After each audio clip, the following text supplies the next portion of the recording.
Welcome to our 1 year anniversary of the greatest battle in hip hop history with Drake and Kendrick Lamar. We are here to celebrate with two of the biggest media personalities of the entire battle. Demaris, I felt like these were the best two to bring in to really break down everything that happened a year ago. I agree. Representation for both camps. We will start with our first guest hailing from Carson, California. Go figure. Had no idea.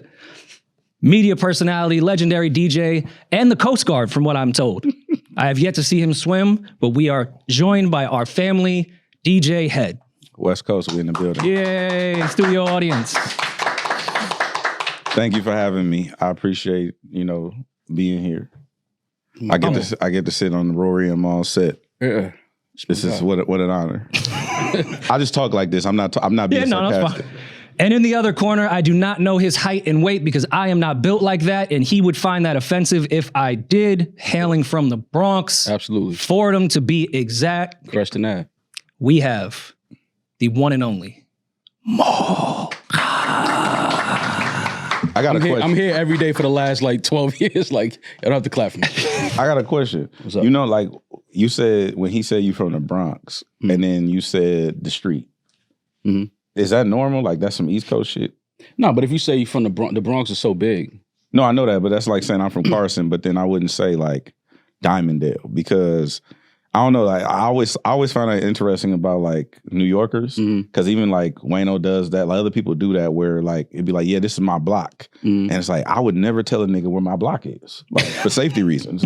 Oh no, I don't still live there. No, I know that, but I'm just saying. Well, no, you niggas guys do. You guys tell with your fingers, paws, and your mouth of exactly where you're from. Yeah. But I'm just saying, to me, that raises safety concerns. I would never say the street that I live on or my family is still there type. But Creston is a long. Oh, okay, got you. And Fordham is a street, but it's also an area. It's an area, more or less. Okay, got you. Yeah, that's when we say Crenshaw. It's a street, but it's also an area. Exactly. Okay, got you. Exactly. Right, that makes sense. So we didn't dock Small. He's just. If anybody want to go to Creston and look for me, be my guest. Just don't call me. I always hear New Yorkers say that. I'm like, damn, he just gonna say the street he live on? Yeah. Yeah, but it's not a small street. Very big block. Well, I want to start with piece, something that you guys do agree on and something that actually makes me very happy. The Lakers are the fuck out of the playoffs. Thank God. We can clap for that as well. I know both of you are very sad. For that. Maul, for some reason, is a Lakers fan. I don't understand it. But diehard Lakers fan. He's on the right side of history. Diehard Lakers fan. Absolutely. Not this year. But I'm a Knicks fan, so. I'm sorry to hear that. So, I feel like we should start at the absolute beginning of this entire thing, right before the battle even started. I want to go to the control verse. Because DJ Head is our guest, we will let him go first. Do you think the subtle shots Kendrick and Drake threw at each other post-control were serious or just for sport? I think it's all sport. It's always been sport up until it wasn't. At what point was it not?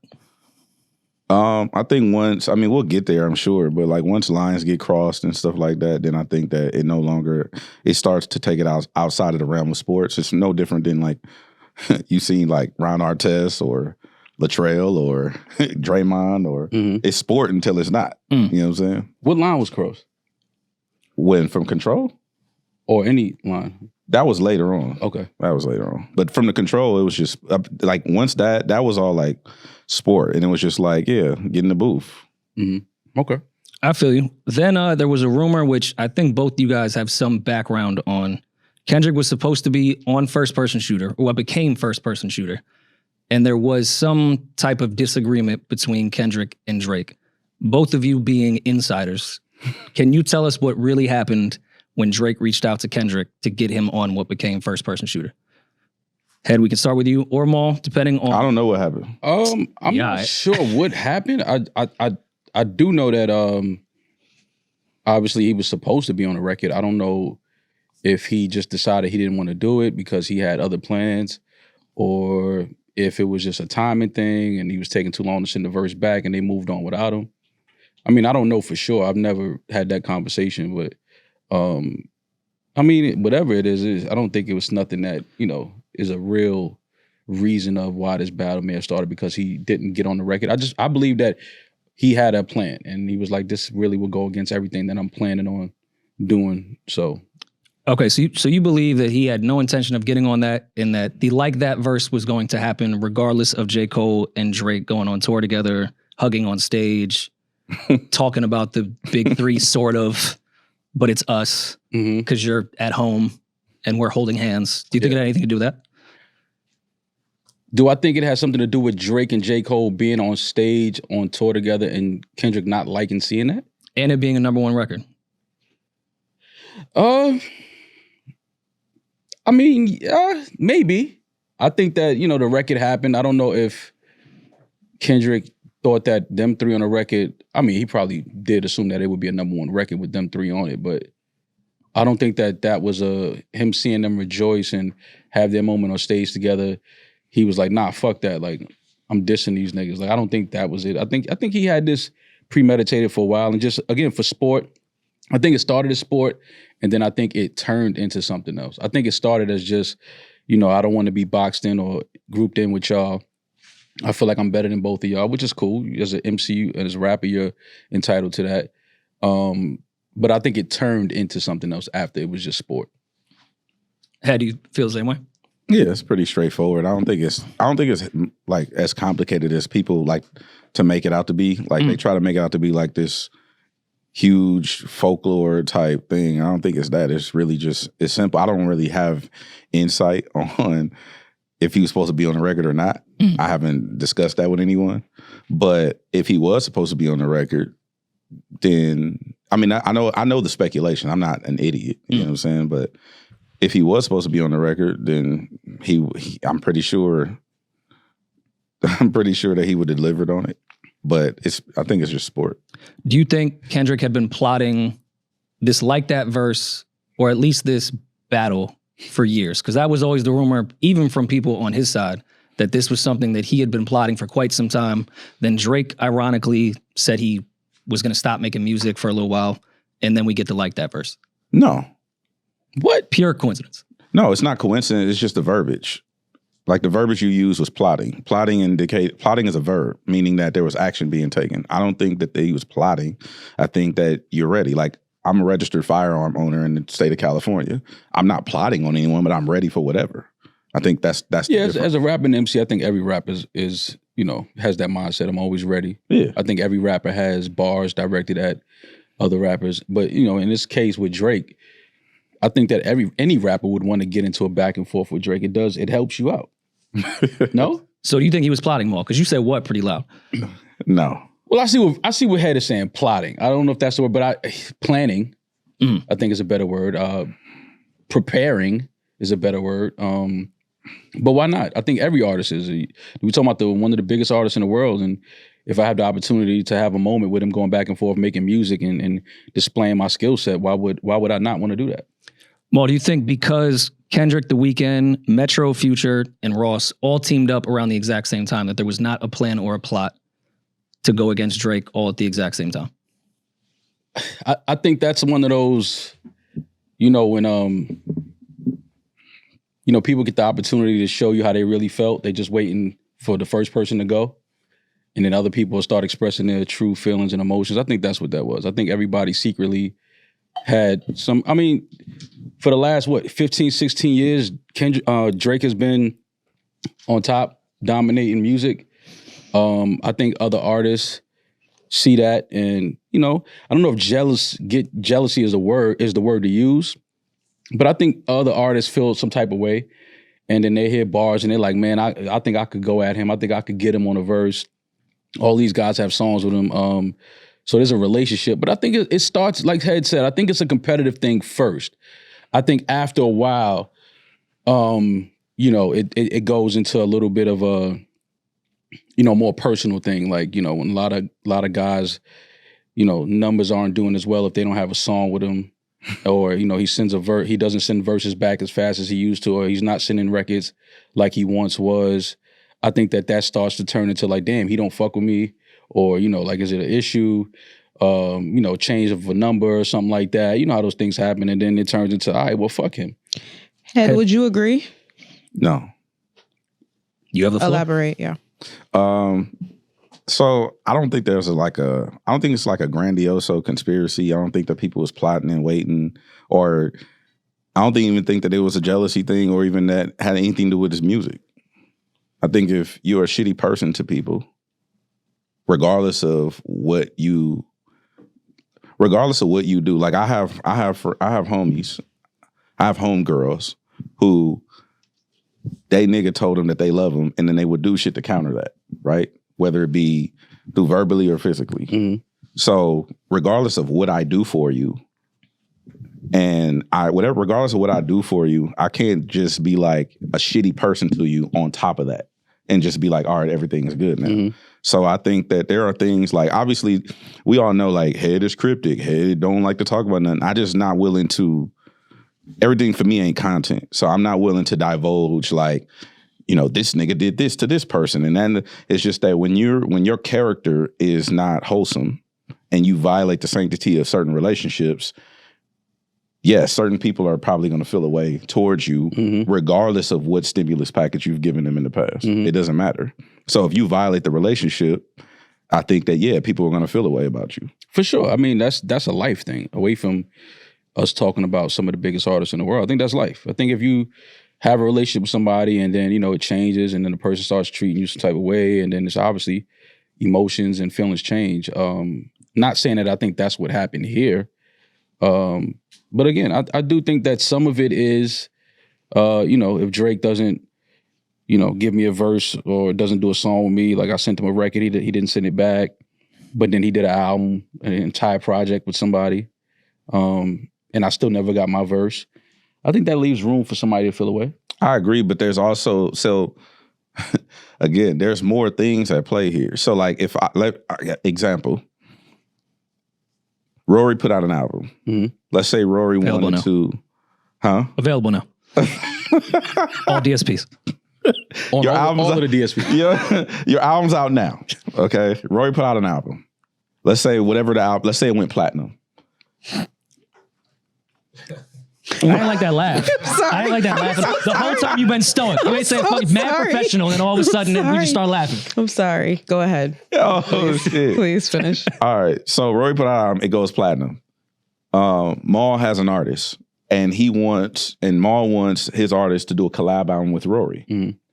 Maul works out terms and spends X amount of dollars for Rory to do album with him. That's music business. That has nothing to do with who Rory fucks with or anything like that. That's just business. Right. You get what I'm saying? So I think there's business and then there's friendships and there's relationships, but there's also sometimes it's just business, right? And I think that people conflate the two because hip hop is supposed to be this communal thing where everybody is like jumping on shit and sharing features and stuff. Sometimes it's just business. It's not bigger than that or smaller than that. Right. The other thing is when it could be some people feel away because, oh, he didn't get back to me as fast as he normally would or whatever the case may be. That's I'm not saying that's out of the realm of possibility. However, I don't like the narrative, me personally, just because of the things that I'm aware of. I don't like the narrative that everybody's ganging up on this one individual because that's what it seems like optically. Everybody doesn't know what's going on as to why. It's like I said this before. Is it 20 versus Maul, or did Maul offend 20 niggas and now Maul is in the room with 20 niggas and they all want to fuck him up? You know what I'm saying? It could be both. I think that this particular situation was, again, people trying to capitalize off the moment. They realized how big the moment was going to be. And, you know, people threw their hat in the ring. Like, you know, if he responds to me, great. Like, I can put out a record. I can shoot a video. I could, you know, sell some tickets. I could sell some merch. Like, we're not going to act like this is not, you know, one of the biggest moments. Like, any artist would love to have this moment. Win or lose, I think that any artist would take this moment because what are you really losing? Right? It's not about losing, though. No, but I'm just saying in the perception of losing. Right. Who is losing in this situation? Who has lost? What has Kendrick lost? What has Drake lost? No matter what side of it you're on. If you think Kendrick lost or you think Drake lost, what did they really lose? Well, I'm pretty sure that one of those parties have lost substantial business opportunities. You think so? What opportunities? I don't know. It ain't my business to tell, but I'm pretty sure that there have been opportunities that have not come to fruition due to the nature of this entire thing. The nature of the perception of him losing, or the nature of what the song is insinuating? Could be a combination. Could be. Could be. Okay. And we'll get to that part. But Maul, do you feel like he's lost any business opportunities? Drake? Yeah. No. Okay. All right, moving on. There was a rumor, but let's not act like it was a rumor. It was a fact. Drake and Kendrick did speak post like that to set up rules. Are you confirming that? I am. Okay. Oh. It's a podcast. We don't fact check. Drake and Kendrick had a conversation after like that, where they had some light convo about what the rules were going to be and how far everyone was going to take this. There was a third rapper involved as well, but he bowed out, and that's not what today is about. What do you think those rules were, and what do you think that conversation was? I like the phrasing of that question. Go ahead. What do you think? Yeah. The rules were? Yeah. I appreciate that. Thank you. I don't know. I don't know what That's why I'm in the turtleneck.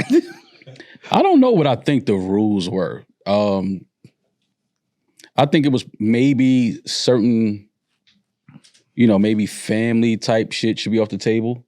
Maybe. Mm-hmm. Things like that. But I've never thought about, these guys being on the phone call and then, having a discussion about rules of engagement when it comes to MCing. I think as men, I think it's certain things you don't say as men to each other or about each other.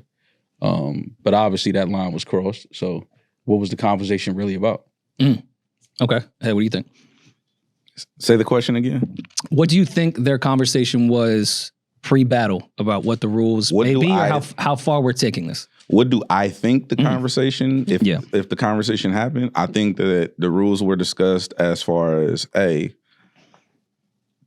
let's not get personal. Let's do the thing. But if we go personal, it's gonna go to another level that you probably don't want it to go. Okay. And then I think that's if I had to guess, that's the nature of the conversation. Okay. Then let me ask you this. What was your initial reaction to push-ups, and do you think be around a bodyguard like Whitney was opening up the floodgates based off this initial conversation that even though he didn't say anything disrespectful about Whitney at that time, he did say her name? I think anytime you mention a name, Virginia Williams, anytime you also got to look at it. You can't, it's not a one-to-one. I'm a black and white individual, but there's so much nuance to this entire thing that people consistently overlook. You could look at Drake the same way you look at Maul, or you could look at whereas people would probably perceive you to be a habitual line stepper, whereas like you consistently and egregiously encroach on this line that people have set forth as that's their comfort zone for the things that you say, right? Same thing. This person has a history of egregiously encroaching on lines that you probably know are off limits to certain individuals, especially certain people of certain ilk, right? So I think those things have to be taken accountability once you then, like you said, we're all grown men and we know that's not necessarily true. I know people who consistently encroach and don't know where the line is because they didn't have big homies or older brothers or anybody to teach them the ways of manhood, right? So that being said, if you could say anything like from it could be whatever the line is. It doesn't even have to be my wife's name, my fiance's name, anything. Maul could say, we could talk about anything when we have this conversation. You just can't mention my earlobes, right? That's my line. You mention my earlobes, I'm losing my shit. It's up. That's his line though. That's his choice to make. So I'll be like, man, fuck your earlobes, woo woo. Now I have to deal with whatever comes with that. And I think that's where people get lost in translation as far as the line between, oh, this is hip hop, this is sport, and this is like, no, this is a real thing. That's the best way I can answer that. Well, Maul, to DJ Head's point, Drake has mentioned opponents, girls in the past, and it has backfired or taken a battle to the next level. Do you think it was smart to mention Whitney this early in the battle? Because it was just to like that verse and then push-ups was a reply off the 20v1 shit. Was it too early to even mention Whitney at this point? I mean, I don't I'm not, I'm not an MC. I'm not a rapper. I don't know, I can't speak to the mindset or the strategy of what Drake had going into this thing. I do know that, he was obviously very calculated, very, strategic in his approach and his thought process of what he was going to do, how he was going to do it. But I don't know if I look at that like, oh, it was too early to say Whitney. I don't know. I don't think so. I can't speak, for his mindset in that moment. But to me, that bar didn't really, like when I heard that, I wasn't like, oh shit, like it didn't really. Okay. Now, when I Kendrick heard may have heard it and been like, okay, if they did have a conversation and he spoke about not mentioning, the family and the wife or whatever, then I could see Kendrick like, okay, so then all bets are off. But I can't speak to if that was too soon for Drake to say that. But given the fact, both of us not being a rapper's brain, I didn't think Make It Ring on Him like Virginia Williams was that crazy of a bar either. But you've seen in the past that if you just say a name, it allows a rapper to be like, all right, well, family's on the table now. Mm-hmm. Just saying the name, not even the bar. Yeah. Is that a mistake that Drake made twice? No, I don't think that's a mistake. I think if he wanted to say something, he said it and he stands by it. Those are his bars. Like, you know what I mean? Who am I to say that was a mistake? Like, I don't think that was a mistake. I just think that, whatever his mindset was, he had that bar, he came up with it and decided, all right, I'm going to say what I want to say. Like, I don't give a fuck about no rules and it is what it is. What do you guys think the score was at this point from Like That to Push-Ups? I don't know if because Like That, to me, obviously it's a Future record. Kendrick has a verse on there. Push-Ups is a record designed specifically for that moment at Kendrick. So I don't know if I scored it. I think the Like That verse was when we all was like, oh shit, like, okay, like Kendrick he wants to get in the ring. Like he wants to have this moment, which I think we all feel like he's done before, and he obviously wanted to have that moment for the time. I think that it was more surprising for me that Drake engaged it because he was, still on the road. Well, was just fresh off the road, I think, when Like That dropped. No, he was still on the road. Still on the road, yeah. So he was still on the road. I was more surprised that Drake, he engaged in the situation. Again, because he had, all of this going on. I didn't think that he would, want to get off the road and go right into battle mode, because you do have to get into a different mindset to, get into a back and forth with an MC or a rapper. As Kendrick, you have to, make sure that you're on your A game. So him being on tour and then getting off, I was like, I didn't think that he would engage it. But I mean, I think that this is something that, again, every rapper has in the back of their mind. Like, I'm ready for anybody. Like, I don't care what it is. And I think that that's, one of the things that I respect about Drake is because he very well could have not responded and just ignored it and been like, yo, I don't even know like what this guy's issue is or whatever. And, continue doing what he was doing. But I think the MC in Drake, the rapper in Drake was like, yo, hold up. Like, you ain't coming at me like that. Like, you know what I'm saying? Like, all right, you want to have this moment? Let's do it. So I think there's something to respect about that. But again, I didn't think that he would at first, because again, his mindset and where he was at wasn't nowhere near battle rap mode. It was more so like, I got, this tour going, this album just came out, me and Cole are selling out, shows, #1 record. I didn't think that he would flip the switch and get right into battle mode. So, I was surprised that he engaged in the battle. Had thoughts? I wasn't surprised, but not from an MC or competitive standpoint, just ego. I think ego has been the fall of the empire. Well, part of it, but I think it was all ego, bravado, and miscalculation. I think from the very beginning. Well, I don't score it. Like I don't have a score at this point. I never really had a score, honestly, throughout the whole shit. It was just like boom, boom, boom. So I wasn't scoring it, but I actually had this conversation with my manager, Salas. He told me right after like that, he said, if he responds to me to one of the worst mistakes of his career. And I was like, how? You know what I'm saying? I'm thinking like, again, I said this before, but I'm thinking like, R. Kelly, he gonna make a hit record, everything gonna go away. You know what I'm saying? He's gonna make a hit. He gonna hit record himself out of this like he does all the time. He's Drake. He can do that. And I was, boy, was I wrong. But when you look at the push-up record, that still to me is one of them things where it counts, but it didn't count until it counted, until he claimed the record. You know what I mean? Like, until Drake claimed the record or Kendrick? Until Drake claimed the record. Push-ups? Yeah. Because I think Academics was the only person with the record. Now, as a DJ, I know how that is.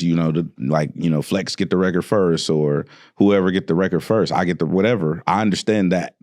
But not in this way. Because in this way, it's like, well, are you responding or are you not? And then it'd be like, he became like a meme coin. He was just memeing all day. And it was just like memes and little subtle innuendos and like it was just stupid shit going on. It was goofy. So that's when I decided to say something. Again, I was acting on my own, but I was like, yo, what are we doing? Like, what is it? You know what I mean? And then, because the record wasn't out. And so I don't think that we actually can count the record until the day that it came out on DSP. Now it's like, oh, now this is a real record. Because you're claiming the record, as opposed to it could be AI, it could just be some bullshit that Ack is doing, whatever the case may be. So from there, that's when I start everything. I don't even count like that. Okay. No worry now. This episode is sponsored by Ro. Ro Sparks are a 2-in-1 prescription treatment for guys who want more controlled erections.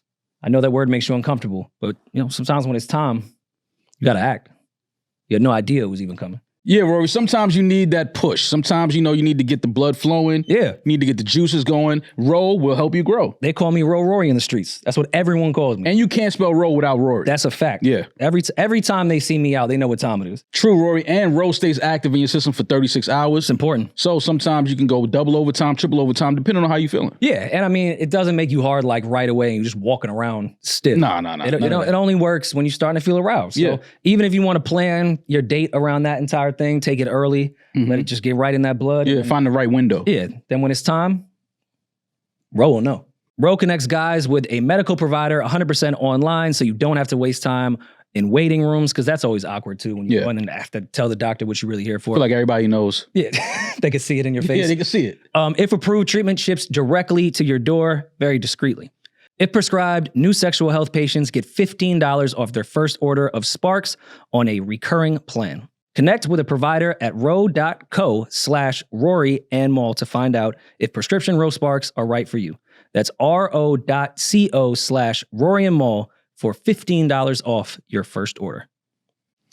I want to get off TaylorMade pretty quickly, but I do want to ask both of you, was it a mistake for Drake to say in TaylorMade, call him a pedophile?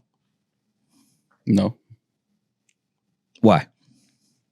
Because I think that was obviously in a battle, you know what people are going to try to weaponize against you and say about you. So you take that and you say, go ahead. I know I don't have no skeletons in my closet. Like, I know the type of things that you're going to try to say about me. So go ahead, say it. Like, yeah, get it off. Say it.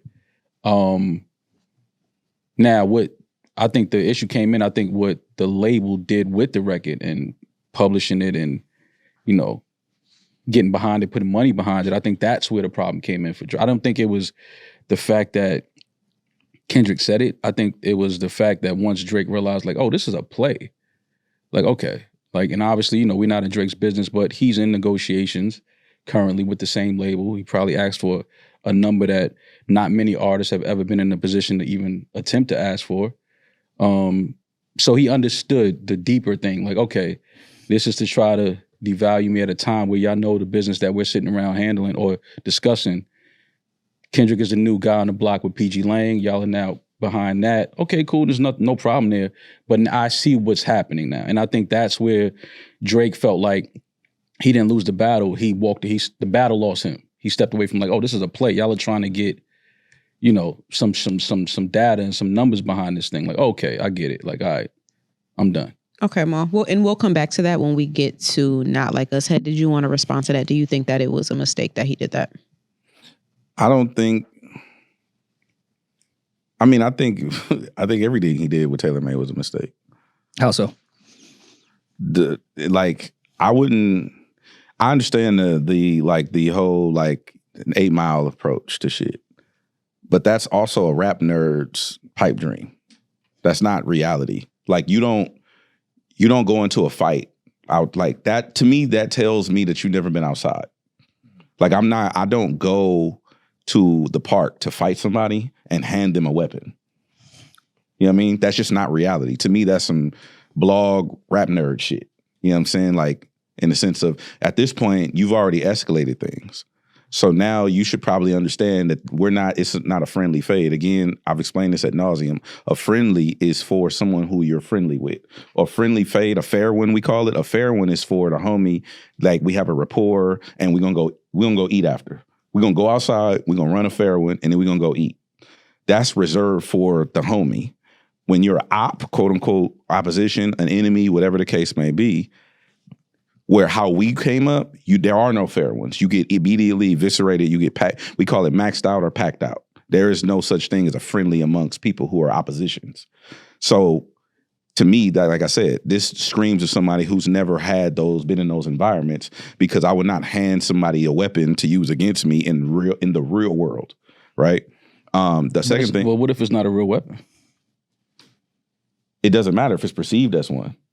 Yeah, the cops is going to shoot you if you have a gun and it's a phone case. It don't matter. Mm-hmm. They're going to shoot you. Mm-hmm. It's a perceived weapon. So we all know we live on the internet. Perception doesn't matter. I mean, reality doesn't matter if the perception is fucked up, right? So the second thing was the AI shit. The song would have just been a dope rap song without the AI shit. Again, screaming of lack of cultural awareness, because you don't. I don't know. Maybe I could ask you: would you ever use someone's likeness who's currently walking around? Me? Yeah. No. Why not?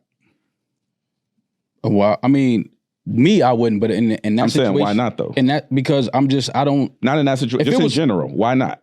I mean, but I have though. I mean, we've done skits and things like that where I've acted like other people. With AI? Not with AI, but in the terms of acting and using somebody's likeness and personality, not necessarily AI, but with that record, with the tailor-made record, I thought that it was a clever. First of all, we've never seen that in that type of situation, battle or not. So I thought it was a clever play. Everybody, it wasn't like one of those records where it was like, oh, he killing him. It was more so like, oh, that was clever. It would have been even more clever without that. Because to me, again, somebody who has respect for, I don't give a fuck if I don't like you as an artist. I would never, because I have respect for hip hop, I have respect for my elders. Even people who don't like me as an elder in the game, I would never disrespect them publicly because I respect. Where was the disrespect? To use someone's likeness without their permission, who's currently breathing. Yeah, but it wasn't. Yeah, but see, that's where y'all people lose me in this, because yes, he used Tupac's voice with a filter. Snoop. But when we say, oh, he's using their likeness and this, that, and that, like Drake wasn't using that as a single trying to get popping, and that's where I think people was just. This was a moment. It was a battle. It was like, all right, let's have some fun. He's taking too long to respond. You know, what are some of the West Coast, Mount Rushmores, what would they say in this moment to Kendrick if they could speak to him and get him in a room? I think that was Drake's mindset. Like, yo, we doing this or not, bro? Like, you know what I'm saying? Like, you jumped out there with the verse. Let's do it. Like, I'm fresh off tour. I'm in the studio. I'm not sleeping. I'm up. I'm ready for this moment. Like, what are you doing? And then obviously, the record came out. Somebody made a call to an estate. The estate said, take it down, delete the song. Okay, cool. No problem. It wasn't that serious of a song. I'll delete it off my Instagram or wherever it was living at. It wasn't that deep.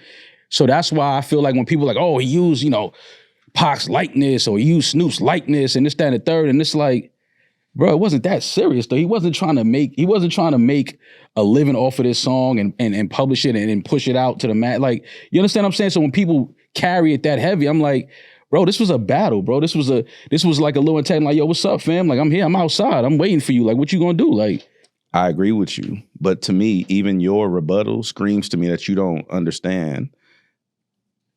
That's disrespectful. Where we come from. Where I'm from, that's disrespectful. It doesn't matter what the use case is. You don't violate the elders or the OGs. Where was the violation at, though? Why did they tell him to take it down? Because he used somebody's likeness and their tone and their inflections in their voices. So the violation is using someone's shit without their permission. Yeah, but again, you losing me because I get what you're saying. Yes, he used the AI, the voice, the filter. I get that part. But it's not like he used it and was disrespecting Pac or Snoop. And that's what I'm telling you. You don't see the bigger picture is. The bigger picture is those are West Coast artists. Kendrick is a West Coast artist. And this turned into California versus Drake. Not Kendrick versus Drake. No. That's the real situation. No, that's not what happened. That's exactly what Kendrick turned it into. That's not what happened. Kendrick didn't turn it into California versus Drake. You DJ'd the pop-out show. What are you talking about? Who used whose likeness? So it was you and Amazon. Who used whose likeness? Drake and 40. So you saying are you saying that Dot conspired to have Dot? I mean, you saying Dot conspired to have Drake use those two West Coast legends, right? No, I'm not saying no. I'm not saying Dot had anything to do with that. No. Listen. You're saying that Dot turned it into California versus Drake. That's what 100%. But Drake used California first. He used it in a way of saying, yo, dog, you taking too long to drop your verse or your record, whatever you putting out. Okay. Like, yo, what's up, fam? I'm waiting. Like, this is what the OGs would say, or what I think the OGs would, if they could get in Kendrick's ear, like, Kendrick, we need you, West Coast savior. All of that, like, that was just fun shit. That was part of the moment. But to then have the estate, whoever called the estate, I don't know who called the estate, Tupac estate. Who has to call anybody? I'm just saying, somebody made a call. Use Rory and Maul and to do stuff without y'all permission? They do it all the time on Hell YouTube. no. No, that's not what I'm asking you. Are you cool with people using Rory and Maul? Rory, are you cool with people using Rory and Maul to just do whatever the fuck they want to do? No. Why not? It depends the light that it's put in. Okay. There's plenty of stuff that goes on YouTube that will never copyright, copy strike, anything. If you want to use our content, I'm okay with it. Right. Yeah. There's been times where like homophobic shit was used in our likeness that we didn't feel was okay. Especially with our brand, with advertisers, and it's different there. Right. But as far as like someone clipping this exact conversation, nah, I'm fine with that. Okay, But to be perfect. fair, Because when it promotes, I mean, granted, that didn't promote Tupac or Snoop. So I see there's not It really wasn't comparison, supposed to, but though. I know. So it's a weird comparison that I think Head is asking. No. It's not. I'm not comparing the two. I'm simply just asking straight across, because he was bringing up like somebody called the estate. Just straight across business, you can't even put out your album without getting clearance. Oh, for sure, yeah. No, I don't think anyone needed to call Tupac's estate. They could just hear it. That's and all I'm- The lawyer that they have on retainer. Oh, so y'all don't all think the time. nobody called Tupac's estate? I'll be honest. I don't know Kendrick. No, I'm asking, do you think anybody did? I think is about you somebody guys. probably did. I don't think Okay. it had anything to do with Kendrick, but I'm not in this debate. Okay. So my point is, Drake brought California in before Dot did. Because he used Snoop and Pac's likeness? It would have been a cool record without it. Okay. It's just creatively, you have to have the bandwidth to do that on your own. I get that. All right, so 17 days passes. In this era, I feel like because of the internet, people want you to reply right away. And I feel like Dot was the one that kind of initiated this entire thing with free time while Drake was on tour and then waited 17 days to put out Euphoria. Was that too long in your opinion, Ed? No. Not in retrospect. No. We're in the timeline right now. No. Why? Because you don't get to dictate what I do. Even if you popped everything off, if you say, yo, let's fight, and then Who said that? now it's on your time. No, you asked me to fight. Let's go fight. But who said that? I mean, like that. I feel said that. He didn't say let's fight. He said, fuck that shit, I'm this. That's like me saying I'm not anti anybody, I'm just pro us. I'm not anti New York, I'm just pro LA. He said he wanted to kill every dog. Oh, We that know what he was- was talking about. That was Wordplay. But that long ago. initiates a battle. That wasn't like that. That was the end of the verse. No, I know that. But what I'm saying is, if you look at it to me, that's rap. That's not the same thing. Like if we're keeping this timeline that we're on right now, right? Whereas that song comes out, then you get the response, which is the push-up record, and then this alleged conversation happens. It's like, oh, this is a thing? All right, bet I'll be back. You don't get to dictate when I come back. Nah, I mean, Head is being political, and I respect that, but we all know it was a play. What was the play? Lucian had to have a meeting about what was going to happen, how it was going to happen. What? Yeah, absolutely. You know that for a fact? I don't know. I'm just saying. Yeah, that's crazy. So Well, also, all right, Ed, do you not see that could be something that would happen no, in the building that's not. after we've engaged like that has come out and pushed hold on, Rory. Not to cut you off. As a moderator, not to cut you off. No, go ahead. I want to shut up. You off. You don't think that there was no talks with anybody at Universal about what Kendrick was about to do at any point in this battle? You don't think that Kendrick had a conversation with anybody about his plans, what he was going to do, how they wanted to do it? You think all of this was just Kendrick with whoever he's in the studio with, and they were deciding what they wanted to do? You think he didn't have a single conversation with the label?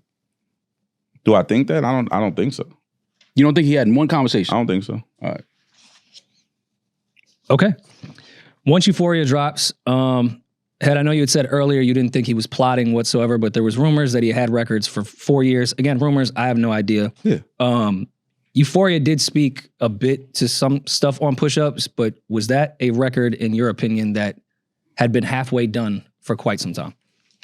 No, I think you have ideas. I don't think the record has been done forever. Okay. Like I think you have ideas. It's like, oh, if I get into it with this artist, here's some things, here's some bullet points. Like we've all moderated and hosted shit, right? Mm-hmm. So me personally, my personal hosting style is I go like I'm going to Cal State Northridge next week to speak. Mm-hmm. I don't know what I'm going to say, but I have bullet points of ideas. And then that's my best way of communication because I want my thoughts to always be authentic. That's why I don't have no prep sheets. I didn't come here with like, hey, we can't talk about this. And you know what I mean? Because I'm best when I'm just being real and authentic. So I think these are ideas that he might have had, but I don't think there was any records. I mean, there probably were some bars in songs, but I don't think there was a Euphoria done 4 years ago. No. Okay, follow up on that. Do you think anything on Euphoria landed at this point in the battle? April 30th, 2024. Yeah. What do you think landed? I like the DMX callback. That's a personal fan favorite of mine. They hate the way you walk and stuff like that. That shit, because it was just funny. It was a moment that was funny, and I like humor. But you like humor unless you're using Pac's and Snoop's likeness. That's not humorous to me. That's respect. I don't find disrespect humorous. Okay. So there was the other part where you don't find this. Wait, hold up. You don't find disrespect humorous. You DJ the Papa. That was based on disrespect. Was it? What? Hey, we not doing this. We not do. You my guy. We not doing this. Doing what? You don't find disrespect humorous? All you niggas was shaking y'all asses on that Amazon stage. I rebuke that in the name of Jesus. I don't shake my ass. I saw you shaking ass. I don't shake ass. I mean, you wasn't twerking, but you had a 2-step behind the turntable. We not doing that. Yeah, but that's not gyrating ass. All right, well, you was gyrating. Maybe not your ass, but you was gyrating. Yeah. Okay. What was I saying? Lines that hit from Euphoria. You had your turn. We're going to ask Maul now. Maul, were there any lines objectively that you think struck a nerve from Euphoria? I honestly can't remember Euphoria. Like the bar. And I'm being serious. I really can't remember. I can't quote a single bar from Euphoria right now. Hey, yo. I'm being dead serious. If y'all have a line that y'all can give me an example of, I would love to talk about it, but I really cannot think of a line. Okay, so the answer is no. You don't think anything landed at all. Landed? And I mean, yeah, like that affected because I mean we're eventually going to was Euphoria the one about his dad or no? That's Meet the Grams. Which one is Euphoria? I mean, it's one of the longer records. It's it's when he gets in his Toronto shit, Crody. That one. Yeah, I don't think that was a good impression. Landed. Fuck y'all. Yeah, I don't think none of that landed. New King Crody? Yeah, that one. Nah. When I see you dancing with Sexy Red, I believe you see two bad bitches. What is it? The braids? What it like the things that were addressed in Euphoria? Do you think that they hit at all, whether to Drake personally or to his image? Do you think that it made anybody go, oh, he has to respond to this? No, I mean, I don't think it was that. I think people just felt like Drake had to respond, just as, you know, as a rapper, you stand behind your pen and your bars. So I think people felt like Drake had to respond no matter what Kendrick said. But I don't know if it was anything in Euphoria where Drake was in, you know, wherever he was at, like getting mad, like, oh, like he said that, like it's on now. Like, I don't think it was any of that. I don't mean from Drake's perspective. I think just because everything played out on the timeline and the court of public opinion is really what's at stake with battles at this point.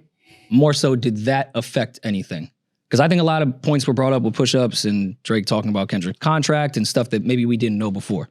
That's more what I'm saying with Euphoria. Yeah, but people don't care about facts. We will get to that as well. Yeah. 3 days later, 6/16, LA comes out. Kendrick rapped, "Have you ever thought that OVO is working for me?" If that is true, do you guys know who that person was? Because this has been probably the most debated thing during that week of who the mole was. That Kendrick has a mole in OVO? Yes. They were going through Boy Wonder's social security, his mom's address. I think that was just a tactic from Kendrick of divide and conquer. Just plant the seed of, you know, start to get Drake to walk around his campus, start looking at everybody with a raised eyebrow like, is it you? I don't think that was a real thing, though. I don't think nobody from OVO is working for Kendrick.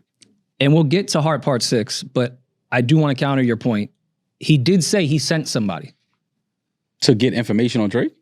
No, he had said that he had placed the information about the daughter, which we'll also get to. But Drake did admit in Heart Part 6 that he had placed the mole that Kendrick was talking about was actually placed by Drake in there. Double agent. Yeah. Oh, Jason Bourne shit. I don't know. I don't know how true that is. But what do you think? I mean, I think a lot of things were said in jest. I think a lot of things was for entertainment. I'm pretty sure Drake did send some false information Kendrick's way. How did he send it? Who he sent it with? I can't speak to that. But I'm pretty sure he sent some fake work. He sent a fake brick in the mail. Head, do you have any response to this? Do you think that there was a mole, or do you have confirmation that there was indeed a mole? I wouldn't necessarily call it that. A mole indicates espionage. Explain. And spell it. What, espionage? Yeah. What does it spelling mean? No, I just want to hear you spell espionage. You spell it first. Me? Yeah. ESPIONAGE. Okay. You want me to go Stop now? playing with me, Head. Who you think you sitting across, man? We're not doing this. You my guy. We're not going to do this. I'm not doing it. All right, cool. All right. And I don't even know if I spelled it right, but Okay. I appreciate the confidence. You did. Even if you don't think that there was a mole, because you keep hearkening back to the fact that none of this was plotted or pre-planned. Do you think that there was indeed someone from the OVO camp that was providing information that Drake would have rather not been provided, that Drake would have rather not gotten out? Do you think that happened?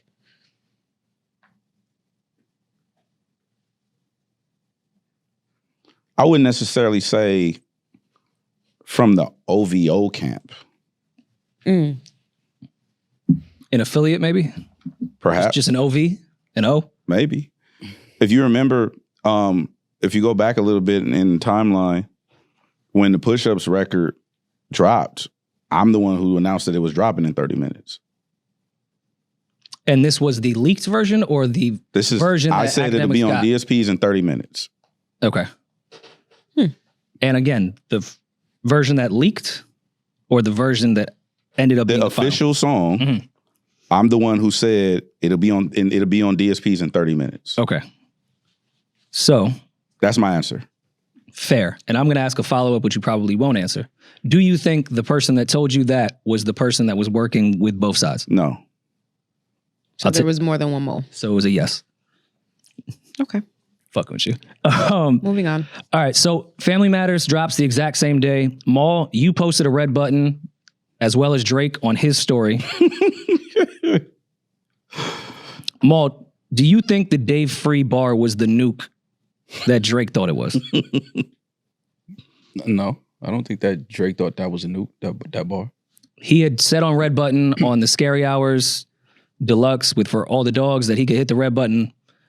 Everyone's going to heaven. Yeah, so we were all anticipating that this red button was going to be something that was going to blow all of our fucking minds. do you think that red button was as effective as Drake may have thought it was?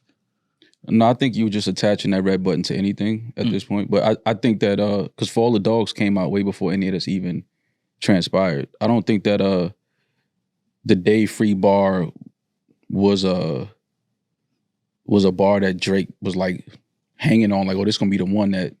I don't think it was that. But if you go back and listen to Family Matters, I think that to this day, I still believe that's a better record than Not Like Us. I believe he rapped better on Not Like Us. I believe the production is better than Not Like Us. I think Drake's, the only thing I would have done differently looking back, I would have cut that brick in 3. I wouldn't have released all 3 of the beat changes at once. I would have released the first one, ended with the gunshots, wait to see what Kendrick does. If he takes too long, maybe release the second one. I would have done that.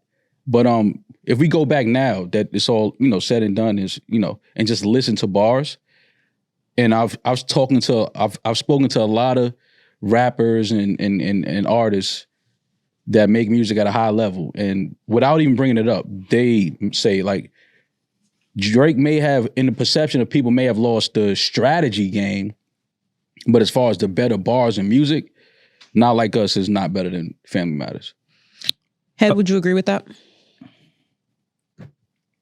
He's from Carson. He can't disagree with it. Or I just go outside. Okay, well, since this was going to be a post-battle question, but let's ask it now since Maul did bring it up. Who out-rapped who? Not who out-impact who. Who had the better strategy? Who had the better bars in this entire battle? I stay on my side of the line of scrimmage. He got to. He got a check from the pop-out show. I don't have to. Yes, you do. You can't go against that. I could do whatever I want to do. Nah, you can't go against Kendrick. You can't do that. And I'm not mad at you. I fuck with you. I'm not mad at you. But you can't sit here and objectively say, nah, I don't think that, I would. Nah. If that's what I thought. Drake out-rapped him. And I'm talking about, fuck me saying it. Some of the rappers that you've played their records and respect, I've had conversations with them, and they like, yo, Kendrick may have got the strategy and the perception of him dropping right after Family Matters and all of that. Cool. But if you just go and listen to bars as an MC and as a rapper, there's no way you think Kendrick, I don't even think Kendrick was trying to really rap on Not Like Us. I think it was a song. He was trying to get people to dance. He needed to galvanize the West Coast, get the whole California behind this song. This is like our new anthem, which is, I'm not mad at that strategy. But we're not going to say he rapped better than Drake on Not Like Us versus Family Matters. No fucking way. Okay, so Maul, bringing that up, when you're referencing that and everybody else that you're referring to, are you talking about just Not Like Us versus Family Matters? Or are you talking about Kendrick versus Drake in the entirety of all of these songs? Because also at this point, Family Matters was really against Meet the Grams in that situation. I think Family Matters and Heart Part 6, Drake is rapping better than anything Kendrick put out during that moment. Head? Just rapping. Absolutely. I aspire to have this level of... He's still on impact of a song. He's talking about a song. I'm talking about bars. No. I'm talking about lyrics. I'm talking about rhymes. I'm talking about rap. And Not Like Us, the production is not even dope. Okay, so Maul, you keep bringing up Not Like Us. Head, do you think that Not Like Us is Kendrick's best rapped song in all of this battle? Which one would you pick out of all of them? Euphoria. Okay. I don't even remember that song. It's probably a lot of bars too, confusing. No, it's just like when you open a bag of chips, it's a lot of the air at the top and there's a few chips in there. But we ain't gonna go back to that. Head, you being the Coast Guard and having some relationship with everybody in that camp and around that camp, what was everyone's reaction to the Dave Free bar? Comedy. It was like that's the well, actually there was two reactions. One from the front facing standpoint, like that we all had internally, was like, that's not even a good attempt. Like that's like a lazy attempt at something. And then the second thing was from the homies. What about Kendrick saying you have a daughter? Yeah, that wasn't a lazy attempt? What about it? That wasn't a lazy attempt from Kendrick? Saying that Drake has a daughter that he's hiding? I don't know. Do we have one? You don't know if that was a lazy attempt? I'm asking you, do you think that was a lazy attempt? No. You don't? Why? And do you think Drake is hiding a daughter? Hiding is a verb. Okay, do you think Drake has a daughter? You are hiding your opinion, sir. Yeah, do you think Drake has a daughter? I think it's possible. Okay. You think it's possible that you think that Drake has a daughter? Or do you think it's possible Drake has a daughter? I think it's possible he has one. Okay. I mean, I don't particularly care to get into Kendrick's personal life with his girl, kids, and his business partner. But do you see Maul's point in some degree that saying Dave Free might be your son's father, I agree is lazy. And I thought if that was the nuke, that's odd because that's not, no one's really going to believe that. Even if for some weird reason it was true. The daughter thing, is that not lazy because Push already did it and we saw what that did and you're supposed to be light years ahead of any rapper right now and you're reusing the same strategy off something that can't be proven, whereas Push did it and it was proven. No, I get that point. But you also have to understand, like, the way I'm looking at it, and this is, I mean, you're not going to believe me, but objectively looking at it, it's a Floyd Mayweather thing. Like, Dot has been counterpunching the whole time. He's not aggressed. The only time he aggressed is once it was already fully on. You know what I'm saying? So if you think about it. Like that he aggressed. What are you talking about? If you think about it, when you say, like the Dave Free thing came first in Family Matters. Correct, yeah. And then there was a response. And then the other thing came. It wasn't like, it's like, oh, okay, boom, boom. It was like a 1-for-1 to me. Okay, so you are, and I'm asking, because we think that the Dave Free line was a lie, that gave Kendrick also a green light to lie about the daughter. Hypothetically, because we do not know these people and their personal lives like that. Oh, yeah, I mean, sure. So you don't get a point taken away if you do a whole third verse about something that's completely unproven and possibly fed as information to you to give you the okie doke. Well, no, okay, let's do it this way. Let's take it out. Let's take the whole verse out. Okay. There's a record still. I love the record. I love the record. Which record is this? Meet the Grams. I don't like the record. Okay.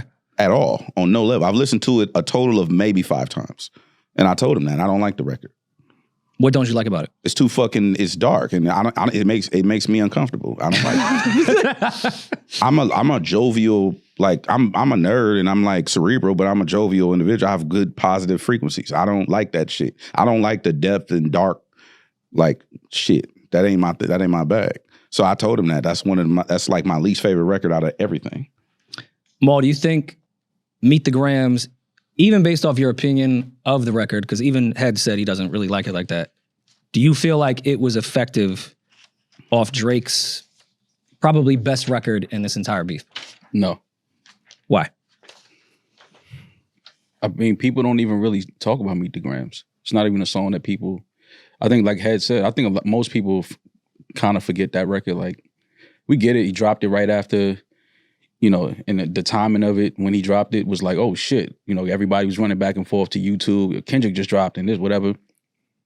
But I think when you go back and listen to it, it's probably the least favorite from most people. Fair. But do you think if Family Matters, being the diss record that it is, had more time to breathe, it would have been more effective in this battle, whereas Meet the Grams to Not Like Us back to back after, I think, Drake's best diss record ever? Family Matters? Yes. Mm-hmm. Do you think that was an effective step on when it came to Drake's best effort? No, I mean, no matter what Kendrick said or put out, I thought the timing of it was dope. It's kind of like if, you know, Head, if you DJing and somebody bump your table and fuck up your needle and, you know, the record jump, the energy is completely different in the room at the party. So I think that's what Kendrick did. He bumped the needle, the record jumped, and it was kind of like, okay, people kind of like, you know, but not only the record jump, my record comes on. You know what I'm saying? So I thought the timing, I thought the strategy of what Kendrick did to me was dope. Like, okay, I get it. But again, I'm going back just as a music head, as a consumer of hip hop and listening to bars and raps. And once I listen to that, I don't care when the record dropped, how it dropped. In the moment, I understand, the impact of that. But now that I'm just listening to bars and raps, nobody can convince me that Drake got out-rapped in this thing. Like, there's no fucking way he got out-rapped. Now, I understand what the optics of the record is, and it being big and everything that Kendrick got off of that, the Amazon show and the Super Bowl halftime and things like that. I understand that part of it. And like Head said earlier, optics is a big part of it, and perception is a big part of it. Again, I'm just a consumer of hip-hop and rap and listening to music. And in me listening to it, there's nobody that can convince me that Drake had the worst bars in this whole thing. Okay. Maul, hearkening back to Family Matters. Hearkening, spell that. I'm sorry. HR. Maul, do you think domestic abuse allegations are too far in a battle, especially if they're unproven? Do I think domestic abuse allegations in a battle are too far? Unproven. Unproven. Unproven? Yes. Um, I think everyone can say proven domestic violence Yes. is fair in a battle. Maybe, yeah. I guess. I think that anything you start talking about, when you start talking about somebody's family and things like that, maybe a line that may be too far. But then again, this is rap hip hop, but I don't think that there's any line as far as calling somebody a pedophile. I think that's the worst thing you can put on anybody's show. And we're going to get to We'll that. get to that, but Do you think that domestic violence allegations are okay in a rap battle? It's nuance. Define nuance in this situation. It depends on what the line is and what the rules of engagement are. Drake, I think, directly said that Kendrick had beat his girl. Then was it warranted? I don't know. do you? Because I think don't it know. was- Yeah. Do you think it was unproven warranted? domestic violence is okay to put I in a battle? I think anything is okay as long as both parties are cool with what the outcome. Like, you know how like the YNs be like, hey, let's meet up and die. Yeah. If both of y'all are cool with dying. I'm sorry. No, I'm just saying like No, I get your point. I if actually do get your if point. me and you are okay with dying, then It's nothing's all off good. the table. Right, Yeah. it's all good. You know what I'm saying? It's only a problem if one party disagrees to the terms. Okay. With that said, do you think Drake is a pedophile? Do I think he's a what? Do you think Drake is a pedophile? By definition, no. Okay. By what? So not by definition, but by what? Because it sounds like you think he's a pedophile by something else. That's not what I said. I said it sounds like That's not what I said. I don't take credit for anything I don't say. Okay. So you don't think Drake is a pedophile by the definition of a pedophile? Correct. Okay. Okay. I hate this is just going to demonetize us immediately, and it's going to make my algorithms crazy. The definition of pedophile is sexual perversion in which children are the preferred sexual object. I'm going to close my laptop and hope the feds don't raid here. And the defined and the definitive definition of a child is what? All right. See, don't whack 100 me where you know the age of consent in every state. Okay, fine. I think to below, answer below the 18 and layman below, and answer. we also know as like moral fiber what a kid is and what a kid isn't. The layman answer, Rory, is no. Okay. Okay. And I believe you did answer it in if everyone's ready to die, everything's off the table. But you think pedophilia is okay to be brought up in a battle? I think if I do discuss with you, hey, this is a line. Mm-hmm. My earlobes are off limits, Mm-hmm. and I violate the sanctity of that. Let's meet up and die. Okay. Maul? I'm mad at that. Do you have Thoughts? any thoughts? On what he just said? Mhm. I mean, that's fair. If he feels like, again, if there was a conversation and, certain things were deemed off limits, if somebody violates, the terms of the conversation, I think all bets are off. There's no rules of engagement. Everything is, fair game. I just think, just where I think your moral compass kicks in at some point. And it's just certain things certain energies I just wouldn't invite into, my music and things like that. And I just think, just that word is something that I just would never throw around unless it was absolutely definitively true. Like, then cool. But if not, I don't think you play with that word at all. I think that's the difference, though. What? The nuance of, I want to say like cultural prowess, right? Mhm. Like people who don't understand certain things. Here's my thing, not to cut you off. If Kendrick, again, I've never had a conversation with Kendrick about any of this shit, but if he feels like Drake is indeed a pedophile, how long did he feel like that? How long did he, think Drake was a pedophile? And why has he done music with somebody he thinks is a pedophile? No, I'm not telling you to answer it. I would just say, to me, it's just like, if we know, we come from a certain area, we see, we don't even play with that word. Because where we from, we know what happens to those type of people. We see people creating content online or meeting up with people that's trying to meet up with kids and have sex, beat them up, whatever. So in this battle, to introduce that energy against someone and you don't know if it's facts or not, you may just feel like it is for whatever reasons, whatever conversations you're privy to. My thing is, how long did you feel like that? I get what you're saying. You know what I mean? Like, how long did you feel let me ask Maul a question. Yeah. Maul is beefing with Joe Budden. Mm-hmm. What's off limits? What's off limits? What's off limits? Nothing is off limits. Nothing is off limits. Yeah. So let's meet up and die. Yeah. Okay. So by that standard, then you can't say, well, that goes against my moral compass and all. Like, you just said nothing is off limits. Right. So that's what that. You're right, and I understand that. But when it comes to that, and we both have children, right? So we can at one point in our lives be ready to die and crash out. We'll burn all this shit down.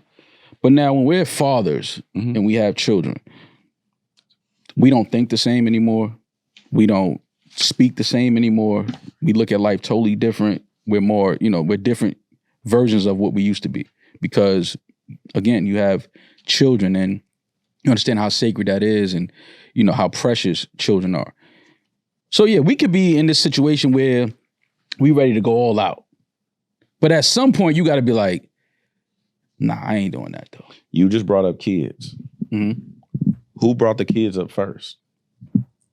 No, I understand what you're saying in the timeline of things. I understand what you're saying. So then, but even in that, you don't get the right to dictate anything beyond that point. I'm not trying to dictate shit. I'm just saying, at some point, you have to say, all right, what I'm saying is the worst thing you could say about somebody. That better be a fact. Because once you do that, once you label somebody that, again, somebody call somebody a rat, we know what can happen when you just call somebody a snitch. Mm-hmm. Coming from Carson, coming from New York. We know what can happen. A pedophile is worse than all of that shit. Okay.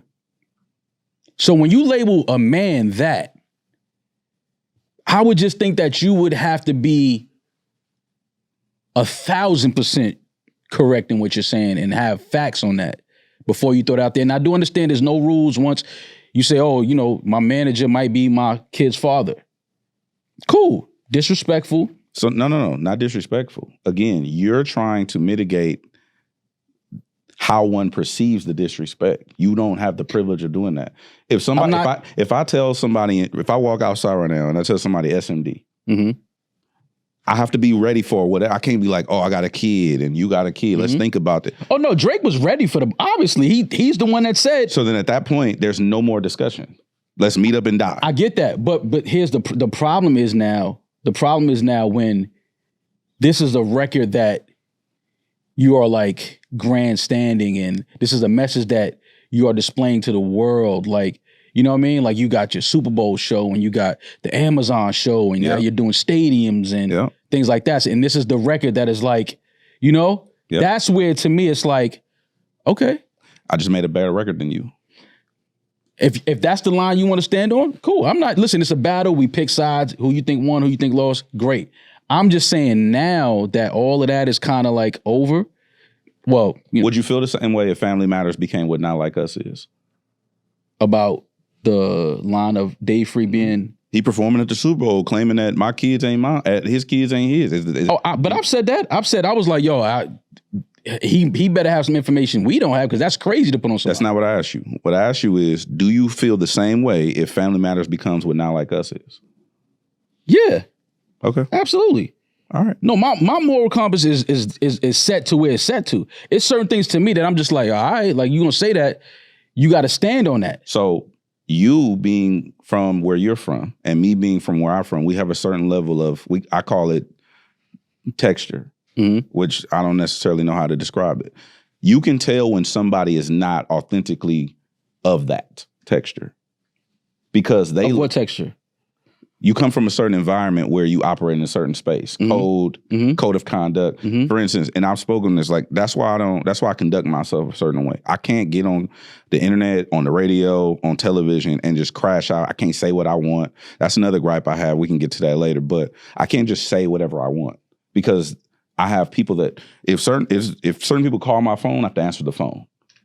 Like there's no, like I have checks and balances. Because I don't get the freedom to just say whatever the fuck I want to say because I represent too many or certain places and people and individuals who look to me as a representation of them. It's not just about me. And so that's a different level of respect. Tenfold, there's another thing called, and this is why, I mean, I'm not gonna pick on y'all, but there's two things which I talked to Elliot about before. One is called journalistic integrity. I'm a professional broadcaster. I come from professional broadcasting, right? So we have to learn journalistic integrity. Like Rory made, I know he was joking, but like, yo, we don't fact check here. That brings up the second point of contention, which is called libel, which I'm pretty sure like Benner is familiar with or whatever. Libel is when you say or do things that are false or disinformation, misinformation that can lead to you being sued. Tasha K, right? So I conduct myself in a manner in which I always have those three things in the back of my mind at all times. I don't get the luxury of just freestyling speech and shit like that. So that being said, when you look at like your moral compass is set a certain way, mine is set a certain way. You can look at certain individuals and how they move throughout the game. It doesn't even have to be Drake. It could be other media personalities or streamers or rap artists or whatever. You can tell who never had to go to the park or never had to catch the train or never had to answer their phone. Absolutely. You can tell those individuals, right? That's a fact. So you can't be like, you can't make an accusation like Rory fathered Maul's kids. And just because my record wasn't bigger than yours, be like, well, you can't say that about me on your record. No, we meet up and we're meeting up and we're dying. He didn't say he fathered his kids. He said, I heard he might. I understand that. But the insinuation is... But you know the difference though. As a journalist, you understand. I'm not a journalist. As a broadcaster, you had to learn certain things about what you say. Yeah. So if I say I heard that it might be, it's a totally different thing. So when did he call him? When did he call him a PDF? Okay, say Drake, I heard you like him young. You better not ever go to cell block 1. Fast forward, certified lover boy, certified pedophiles. Yeah, there's a comma there. Certified lover boy, certified pedophiles. Who is he talking to? You tell me. Is he talking to the certified lover boy?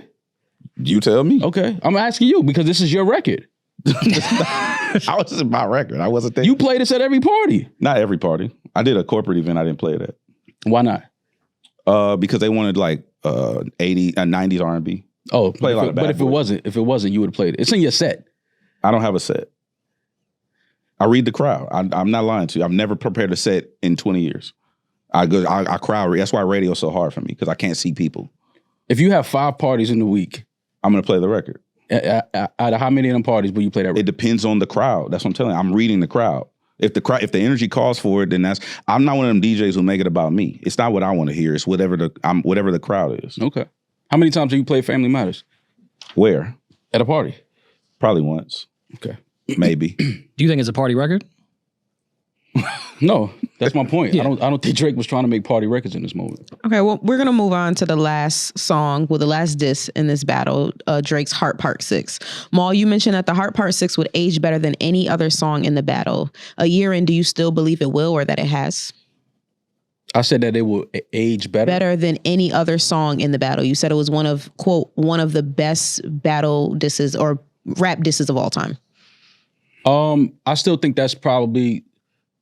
Family Matters is probably the better song because of the beat switches and things like that, just the energy switching in that record. But Drake's rapping on the Heart Part 6, I mean, I don't know if people, really listened to that record, I still think that his rapping on that is incredible. Do you think he misinterpreted Mr. Morale in his response to Drake as far as the pedophile angle went? You said, do I think he did what? Misinterpreted what Kendrick was saying on Mr. Morale as far as past sexual abuse in his family. I'm not. No, I don't think so. Because the idea of the record is that there was some type of sexual abuse in the past with his family line, Mm-hmm. and because of that, his family thought he was touched, and he was saying, "No, I was never touched. Like, I'm trying to tell you, please believe me. My cousin did not touch me." Mm-hmm. Drake took the angle after Not Like Us to take the pedophile angle to say that he was touched, Mm-hmm. and that is why he keeps bringing up pedophilia.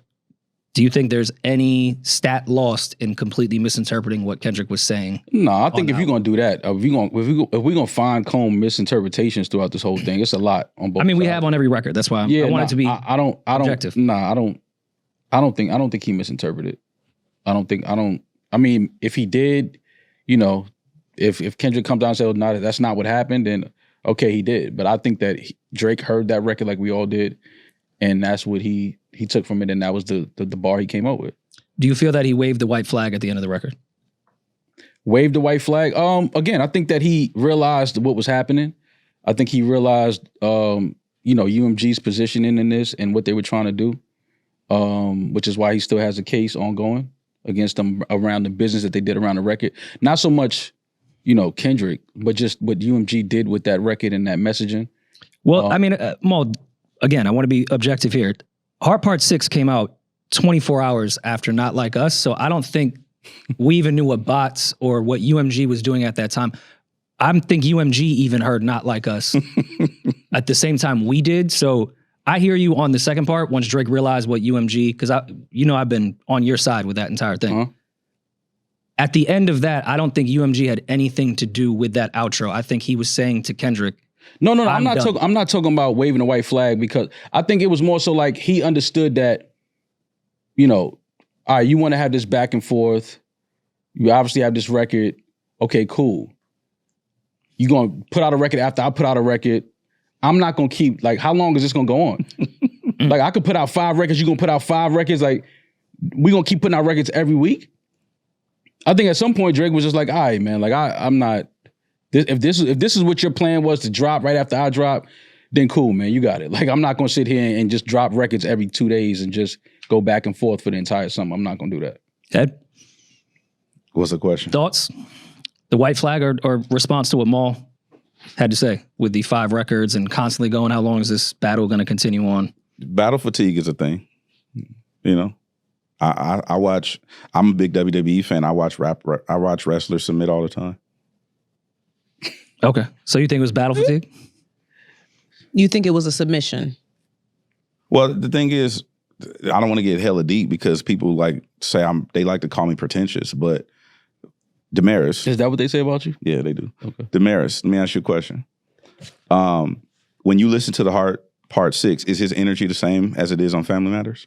I'm choosing not to answer that question because this is completely between you guys, and me and Rory have decided to stay completely out of it. Yeah, we're trying to get you guys Because to we argue. have already, because we've covered this battle so much, there's preconceived notions about what sides we are on. So we're staying completely Maul, neutral. yes. Do you think that Drake's energy is the same on Family Matters and on the Heart Part It's not 6? supposed to be. It's a different record. The energy of the record is different. The production is different. I agree. It's a totally different energy. Do you think his temperament is the same? Well, no, because again, it's a different song. I think that he's seeing what's going on. Like, he's piecing certain things together, like kind of trying to put the puzzle, like, oh, okay, this is what this is about. Like, oh, all right. So I don't think his temperament is different on Heart Part 6 than it was on Family Matters. Absolutely. But not due to battle fatigue or, anything like that. I think it's due to him, like, finally seeing, like, okay, I see what's going on here. I see what's happening. I see what this is getting ready to, this is a leverage moment. Like, okay, I thought we was battling as just rappers and there was no business attached to this. I think he started seeing that, oh, wait a minute. Okay, I see what's happening here. Like, there's business being attached to this. Like, I wasn't doing this for business or trying to capitalize. He has, what could Drake what could he capitalize off of? He's already one of the biggest artists in the world. There was no room for capitalization there. It was just like, all right, I'm having a moment with an MC I obviously respect, with a rapper that I respect. He has some words for me. I have some words for him. But I think that Kendrick's mindset was business. I think Drake's mindset was battle. And I think that's where the disconnect happened. And Drake walked away from like, okay, you in business mode. PG Lang, getting it going. UMG is behind it now. Okay, I see what's going on. That's not why I engage in this thing. I engage in this shit as a battle, not as turning it into business and then getting, whatever Kendrick got from it. Which I'm not mad at. I mean, capitalize off the fucking moment as a businessman and as an artist. Cool. But I think Drake's mindset was more, this is just a battle of two of the best rappers and MCs right now. I disagree. Like Rory said, the song was just days of there was no business around it. Plus, that's not necessarily how the music business works. Rory's put out an album. You could probably, you don't want to talk. Platinum. Okay, fine. But, Go ahead. Go ahead. I love that this is the example for everything. It's my album. I'm just saying, I'm not trying to be disrespectful, but there's a lot of people who speak on the music business that don't actively participate in the music business. Right. That's not how the music business is set up. It doesn't work like that. You don't get to just dictate, I'm doing this and I'm doing that. And there's whole departments of people that have to move and do shit when you do shit. The other part You don't think Drake and Kendrick dictate? That's not what I'm saying. What I'm saying is you still have to, that still takes time. You don't get, you don't have to, it's not. Or the label sees what's going on and they call you. Like, who's the label? Anybody that works for the label that you're assigned to. Okay. I'm glad you said that.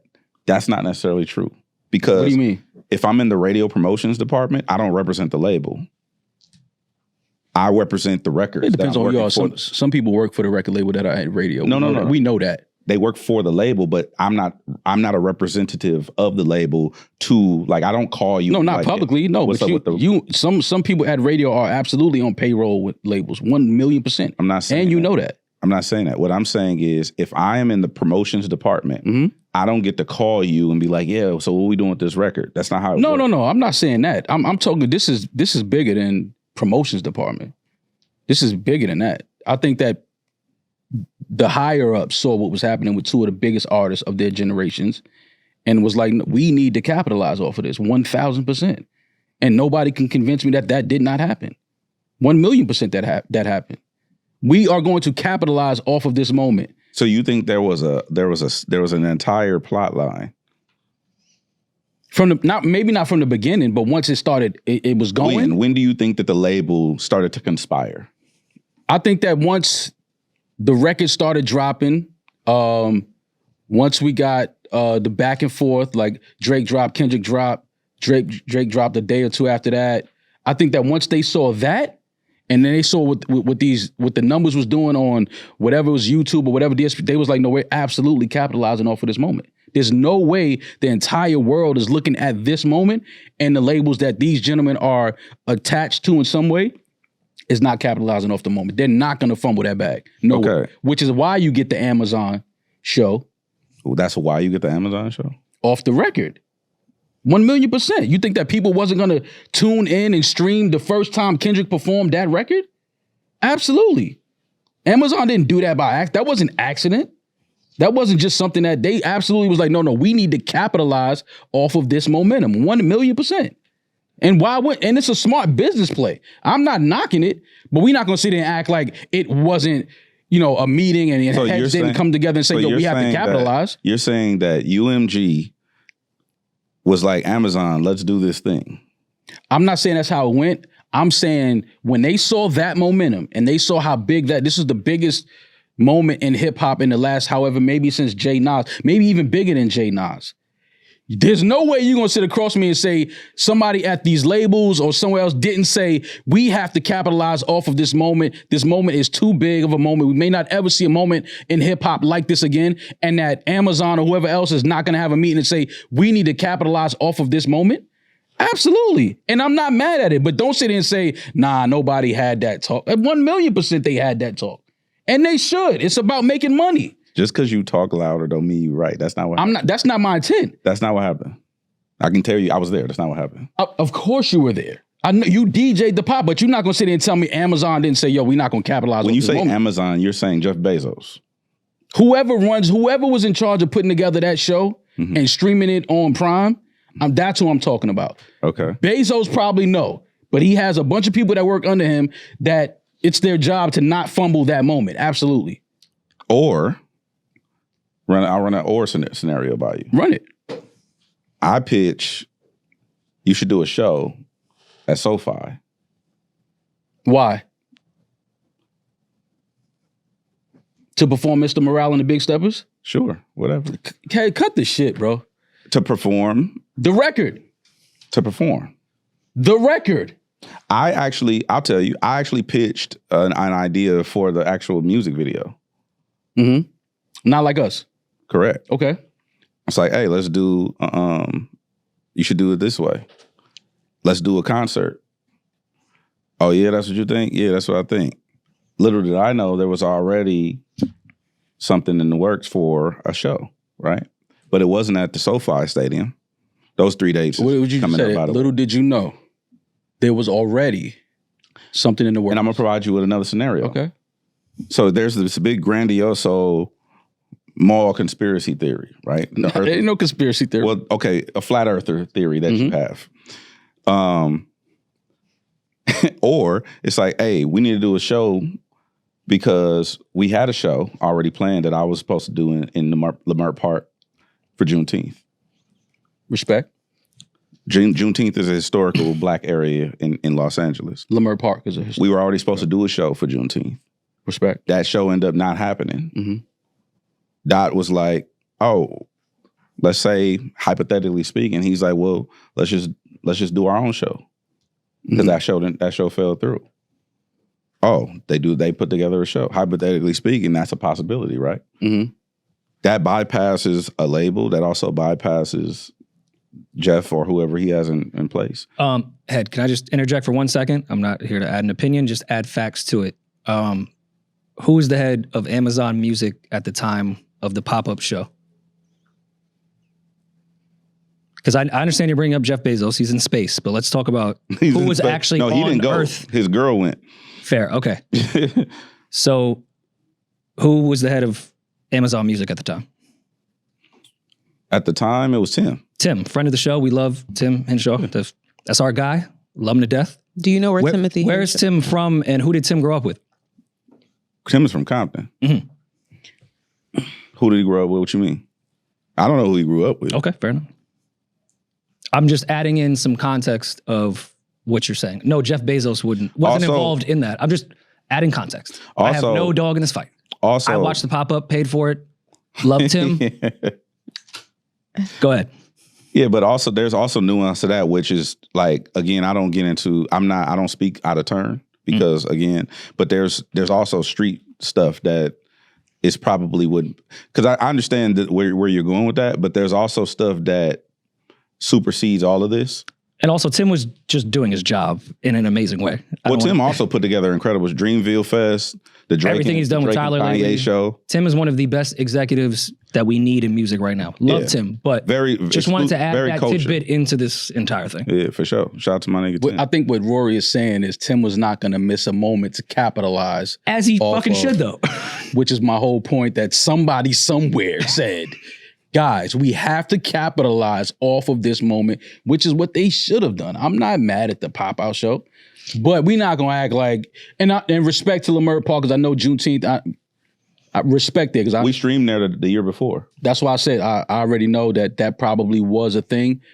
But now that we have this moment, hey, let's capitalize off of this moment. Let's make it let's bring in Amazon Prime and things like that and attach it to, let's get a bag. We can get people, let's highlight artists from the city. Let's make it a whole thing. Like, yeah, but great. it was, I guess the narrative, and this was made clear to us, even me and my group of guys, this is not an anti-anyone show. This is a pro-us show. No, cool. And I salute to that.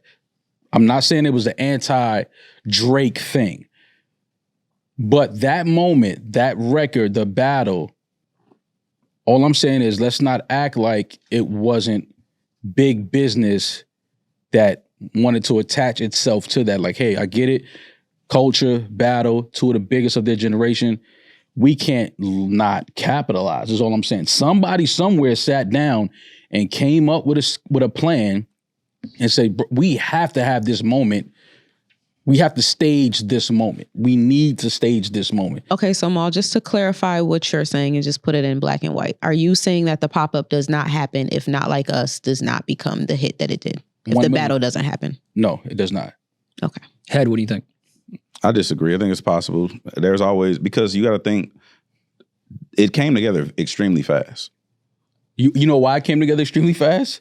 Because we lost the Juneteenth in Lamar Park. Right, but then that record, that moment, that battle happened, and it was the most talked about thing around the world.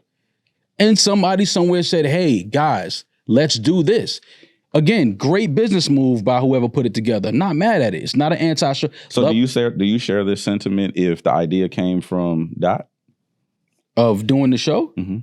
Whoever it came from, they understood the business that they could make out of it. I'm just saying that somebody somewhere used their brain and said, hey, we shouldn't just let these songs live on YouTube and just, not turn it into this grand moment. Like, we should absolutely capitalize, which is smart. I'm just saying, I think one artist was thinking that way and the other wasn't. The other was just strictly because, again, what does Drake gain from, turning that into business? Like, he already has all of those things. He's top 4 biggest artists in the world. He stands to gain nothing from that, which is why, again, I respect Drake as a rapper and an MC, because he can go into every battle feeling like, I have nothing to gain from this.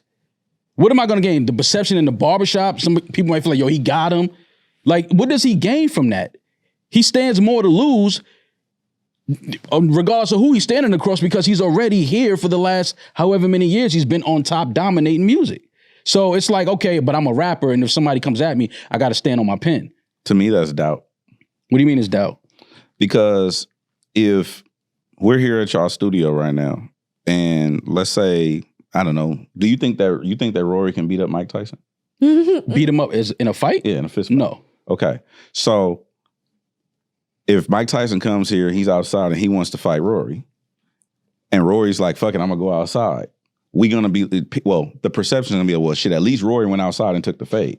Are you trying to say that Drake is not a fighter? He's not a rapper? No, He's what not I'm an MC? saying is Rory's not a fighter. So he should not go outside and fight Mike Tyson. What I'm saying is you give people that ado when you already have a preconceived notion that they're the underdog.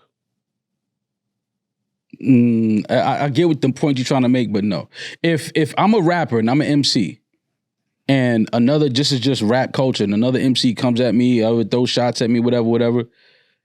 Now, Drake is in the position where he doesn't have to respond because he's already, he's been at the top of the mountain. Like, he can look down on everybody and be like, I'm not paying these dudes no mind. I can only elevate you, sir. I can only bring you up to where I'm at if I battle you right now. I have everything to quote unquote lose or whatever. I don't gain nothing by getting in this battle. Even if Drake, public perception, annihilates Kendrick, what does he gain from it? Is he going to sell more records? Is he going to stream more? Is he going to sell more tickets? Is he going to get a stadium tour? He already turned down the Super Bowl 3 times. What does he gain from the moment? He might have got all of that shit, but it didn't go that way. He already has all of that shit. What are you talking about? Which stadium tour? You don't think that Drake could do a stadium tour? I didn't say that. I said which one. Oh, okay. As long as that's not what you said. Mo, do you think Drake's perception grew after he beat Meek? His perception? Yeah. As a rapper. As a rapper. Even after the ghostwriting shit, as an entity, as a brand, I don't think everything. I don't think it grew. I think people expected. Meek is obviously battle rap tested. He comes from battle rap. We watched his progression from the corners of Philly to where he is today. So their paths were different. But in that moment when that battle happened, I don't think anybody thought Meek was a better rapper than Drake. So I don't think that his perception changed. I think people respected it like, yo, he's able to make these hit records. He's able to make hit rap records, R&B records, and he'll still get in the ring and rap with a quote unquote battle rapper. I think that it may have like show people like, nah, Drake is really about that. But I don't think it was much of a change of perception in Drake there. So going into this battle, from what you were saying earlier, do you think that people were under the impression that Kendrick was the underdog in this battle? Or do you think that people were under the impression it was an even matchup? Nah, I don't think that people felt Kendrick was an underdog. Well, some people may have felt that way. But people that know rap and that listen to bars and skill set, they knew that Kendrick was well equipped to get in the ring with anybody in rap. Now, Drake is obviously the bigger artist, the biggest star in the moment, but I don't think that the people that really know rap felt like Kendrick was an underdog. No. I think they felt like Kendrick had more to gain. He had more to get out of the moment in the situation. And Drake, because again, Drake has all of the accolades. He has all of the numbers, even though I don't care about shit, but I'm just saying, we're talking about when anybody has to win or lose here in this moment. What does Drake have to lose outside of, calling me something that is the most egregious thing ever and then trying to defamate my character on a personal level? Cool, yeah. But as far as like accolades and accomplishments, Drake didn't stand to gain anything here. If Drake had annihilated Kendrick in this battle, do you think you'd be speaking this way? Because I think at that point we would put Drake at a God level tier as far as everything he's accomplished in music. If he would have beat one of the greatest rappers that we've seen, I know, but we're talking about the MC shit because I even think Drake was viewed as an underdog with the Meek thing, just based off Meek's perception at the time, and the ghostwriting shit was going on. It was weird. That made me even go, damn, maybe you can't fuck with Drake. So what's your question? Do you think if he would have beat Kendrick, you'd be speaking this way that he had nothing to gain from it? I think there'd be no questions about Drake's Rory, jacket for the rest of his life. Again, you talking to somebody that feels like Drake won the battle because he has the better bar. Fair enough. Fair enough. Like, you know what I'm saying? I'm not talking about a song and what it's streaming and where it's on the chart. I'm talking about the bars. Okay, well, let me go off what social media and the perception was, just off algorithms and numbers. If social media didn't exist, and this is from somebody on Twitter at R9Hove, I thought this was a great question. If social media didn't exist and people just listened to each song, do you think there would have been a different result? I know your answer, Maul, because you already feel like my answer, because you know that it would have had. Yes, absolutely. I want to ask Head that question. What's the question? If social media didn't exist and people just listened to each song, do you think it would be a different result? Not a different result. It'd be more even keel, though. So it's a different result? No. Yeah. What do you mean, no, okay? What are you talking about? You said it would be more even killed, so that's a different result than what it is now, because the result now is that it's not even killed. No, the journey would be more even killed, not the end result. All right, well, you just changed what you just said. You said the journey now. Well, I was talking about... Can you elaborate more on that? Yeah, so the end result would be the same if social media didn't exist, but also if social media didn't exist, that would have in turn disarmed Drake immensely. But it also would have lessened the expectation of Drake. Drake was the aggressor. He was doing a lot of taunting, a lot of memeing, him and Maul in collaboration, doing all of the social extra media manager. Get that nigga. Yeah. Get that nigga. Yeah, they were doing it. It's a lot of that going on. Yeah. Well, can I stop you? I don't know if he's aggressor after the Like That verse started everything, but that's the way Head trying to paint it, man. I'm not Drake trying was to. on tour. Was the aggressor. Drake was on tour. How was he the that's aggressor? A fact. I'm not trying to. I'm not. The number one song he had, J. Cole is bigging this guy up on the record with Drake. Put him in the big three. He was part of the big three, according to J. Cole, because Drake never felt like that. Again, but according to J. Cole, yeah. You're talking about things that play out in public. I'm not saying anything. I'm just saying that you don't know what went on behind the scenes. Some of it, I know. Okay. But I would never speak on publicly. Why not? Because there's certain things I would never speak on. It's certain shit I know right now that if I said right here on this platform, it would shake the entire industry up. Same. And I will never do that. Same. I will never do it. Exactly. So there you have it. So with that being said, with those things said and being not said, if Drake is the aggressor and Dot is counterpunching, mm-hmm. I think that the playing field will be more even keeled because there's the lack of social media. He got a lot of blowback because it's like this big red button and like, oh my God. And then also like, it was a lot of corny shit that was happening. Like taunting Ant. That's lame as fuck to me. Ant is like a Laker fan. He don't do nothing, and he don't bother nobody, and is out the way. Great person. And is an amazing guy, right? That was lame and corny, right? Just doing, see, I have a problem with bullies. If you was from Chicago, would you feel like this? Or is it because you're from California? No, it had nothing to do with that. I don't like bullies. I don't give a fuck where they from. But you being from California, you don't think that has anything to do with your stance on this whole thing? I'm from New York. I'm not from Toronto. No, but I also think you have a different affinity for your person than I do. Like I actually... An affinity as far as what? Like, personally? Yeah. Oh, yeah, absolutely. So y'all, how long y'all been cool or friends? Years. Like how long? First met Drake maybe 2012, 11, 12. But how long have y'all had a rapport like you got now? For a couple of years. Like how many? Maybe like 2 or 3 years. All right, so y'all had a rapport for like 2 or 3. These are my friends for 18 years. Mm-hmm. So yeah, it's gonna be different. Mm-hmm. You know what I'm saying? Like I known these dudes for 18 years. Mm-hmm. That's not the same thing. That's not music business. That's not anything. My answer would be the same no matter where I'm from, depending on if you're asking me an objective opinion about what's going on versus my friendships or my homies or whatever the case may be. So there's a certain level of bias is what I'm asking you. No, the bias comes from my relationship with the people, not what's playing out. I can call it straight. Like but it affects it. Absolutely. If you want to paint me with a brush, that's fine. Because what it really is Head, is we're more alike than we are different. You're gonna publicly, you're gonna ride with your people. But when y'all get behind closed doors, you're gonna say, yo, you was wrong. No. Publicly, you will never say it. No. I don't believe it. See, I was taught that. That's one thing I do push back on the way that I was brought up amongst the people that I came up with is I don't believe in that right or wrong shit. If you're wrong, you're wrong. Yeah, but what I'm saying is if we're out together somewhere and you're with your best friend of 20 years mm-hmm. and he does something stupid. It's happened. He grabs a girl's ass in the club. Yep. Big fight happens. Yep. In that moment, you're going to stand there and fight with your boy. Am I? We're not doing this. Yes, you are. You're not going to stand there. You're going to stand there and watch your man get beat up? I would probably intervene in a certain way, but I don't think I would have the same energy had he not been in the wrong. Okay. If your boy grabs a girl's ass and you DJing, your man next to you in the booth, he drunk, he grabs a girl's ass, her man standing right there. They start pouncing on your homeboy. Mm-hmm. You gonna keep blending, nigga, or you gonna get in the fucking field and start helping your man that's they playing hopscotch on his back?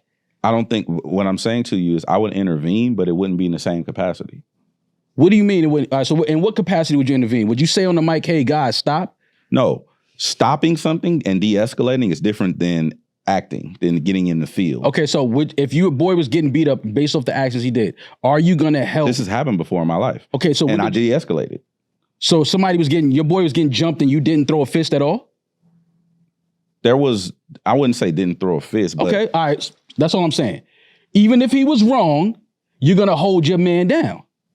But when y'all get back to the set, yo, you was wrong. You caused that whole fucking situation.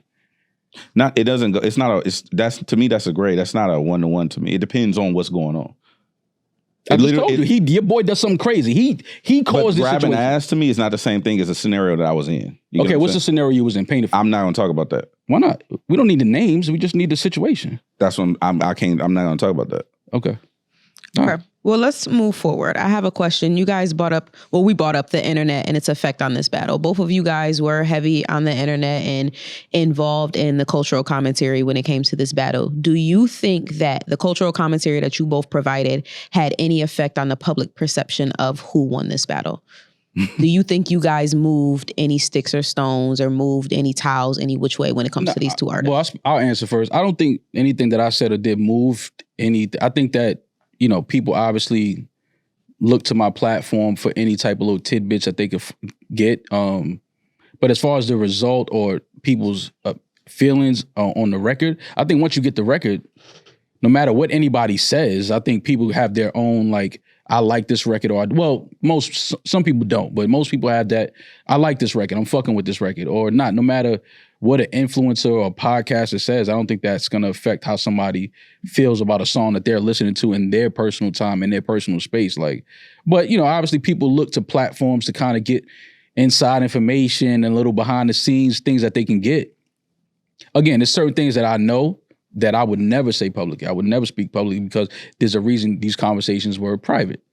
But, I can speak matter of factly when certain things come up because I know certain things and, you know, I'm privy to certain information, but I would never disclose that information publicly. Like, so I don't think my words or anything I said in that moment persuade anybody's opinions on the record that they got. I think that my words resonated with some people that heard the records and they felt the same way I feel. That I believe, but I don't think I swayed anybody's opinion or anything like that, no. Okay. Head, what do you think? I assume no responsibility for anything that's transpired over the last calendar year in hip hop. It's interesting. Your name, your name in that Rico or something out there, man. What's up, man? You all right? Negative. See, that's crazy to put on somebody. No. Right? I asked the question. I didn't put it on you. I asked. Okay, well, let me ask this kind of based off her question. Maul, you posting the red button. Head, the cryptic tweets, the way you, Daylight, and a few other people through that entire battle. You're not about to tell me that was just like, oh, I was just tweeting. Like, I feel like everyone knew what they were doing here. And everybody was in everyone contact. was looking for you for OVO stuff and you on the PG Lang, TDE, Kendrick side. You guys are both very intelligent. I feel like you guys knew what you were doing when you were posting those things. So you don't think you had any effect when you or Daylight or people we know that are close to the camps said something? No, I know that people, like, I to be honest, you can ask my team. I was completely oblivious until like damn near until like Euphoria dropped. Do you feel like you made it seem like you knew what was going on? No. I was aware of stuff that was going on, but it wasn't like I was acting on behalf of anybody. Okay. You know what I'm saying? Like I was aware. Like you gotta understand. Like that's why I was just trying to explain. Like I don't have to, like certain people, I don't have to talk to them to know what they own. That's just a different texture. It's a different rapport that I have with people, like that, your camaraderie that you have with your homies. Sometimes you probably will sit in this chair and know what Maul is on before he even says it. It's just camaraderie that you build with your brothers. Like I don't have to talk to anybody to know. Like if you say if something happens, I wouldn't have to get on the phone and call nobody and be like, oh yeah, that's what he owned. I already know what he owned because I know him. You know what I'm saying? So I wouldn't say that. I wouldn't say like, oh, I don't know. And no, I had an idea, but I wasn't, at that point, I wasn't acting on behalf of anybody. I'm just like, yo, I'm not, also, let me back up. You got to understand, around the push-ups time, there was nobody defending the homie. I took that personal. How so?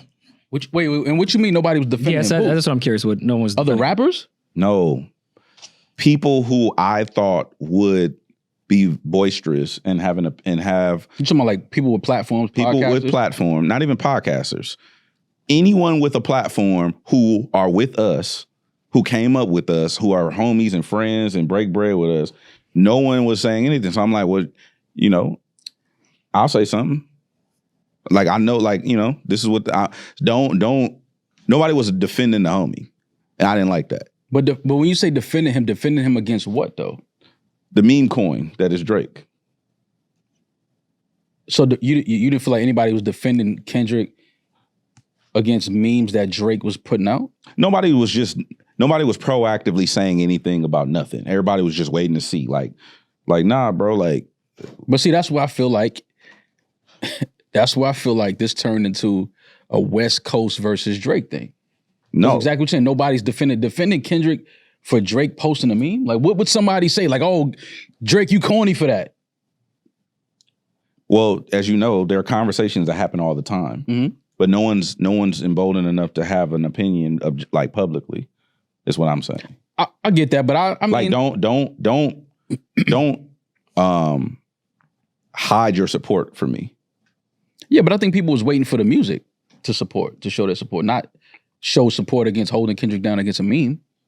I'm not talking about the meme. I'm just saying, like, this is after the record already came out. Mm-hmm. You know him just like I know him. Mm-hmm. You know what's about to happen. Don't be back channeling and be quiet about your support. To me, that's disingenuous.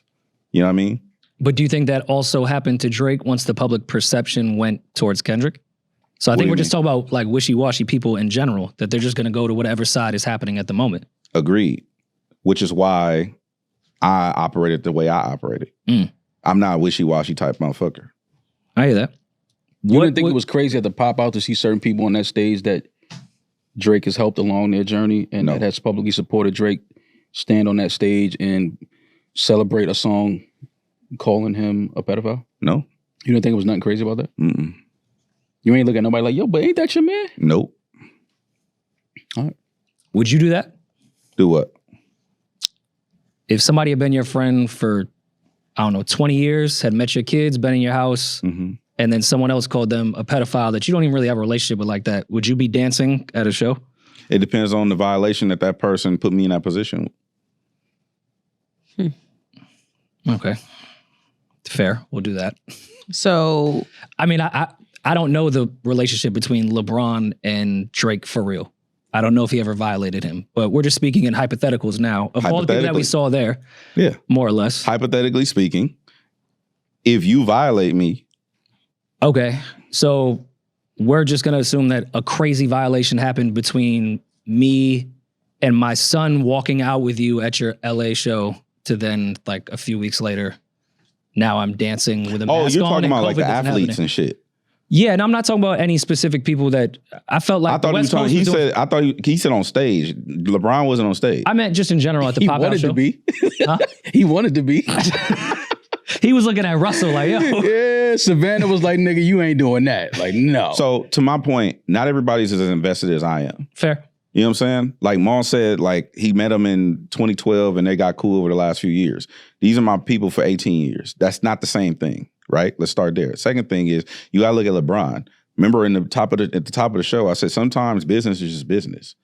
Everybody that you sign to a record label or have on your album, you're not necessarily friends with. It's just, oh, this person fits on the project, or let's do some business, or let's make some money together. Whatever the case may be. That's not the same thing. So I'm just, hear me out. Yeah. So what I'm saying is, if I don't owe you shit, I don't owe you anything. Like if I'm going to go to this poppin' ass concert, I'm gonna go to the poppin' ass concert. It has nothing to do with our relationship. Again, that's me being probably a little spectrum and being able to compartmentalize my relationships and my emotions. But I would assume that's the same thing for most people, or for a lot of men. Is being able to, hey, let's truncate our emotions and let's just go enjoy this show or whatever. And I fully agree with that point there. And again, we're using the hypothetical. He don't agree with that. He don't believe that because he just said he was mad about people not showing their support publicly for Kendrick when Drake was dropping memes. Yeah, but I wasn't talking about athletes that he does. They talking about people that he knows. Yeah, for 20 years. Oh, now you put years on it. I just said it was 20 18 years. What they both explained that LeBron has said out loud. He's been in my house with my kids. Like they have a real relationship. I don't really know any real business they've done together outside of maybe both being signed to Sprite. No, but, I'm not saying that they've done business like that. I was using that as a hypothetical. Me too. Again, we don't know that. I don't look at Bron and Drake from what we know as they were a business relationship that had met a few years ago. No, I'm not drawing that parallel. He introduced that, so that was a different scenario. What I'm saying is, overall, I don't think it's that deep for most people. Okay. I come from radio. The average listener don't give a fuck. They just want to hear a poppin' ass song. Mm-hmm. You know what I'm saying? It's just like on YouTube. If you like y'all have a pod, if you do a YouTube, you might see 50% or 48% of you guys are not subscribed to the channel. Right.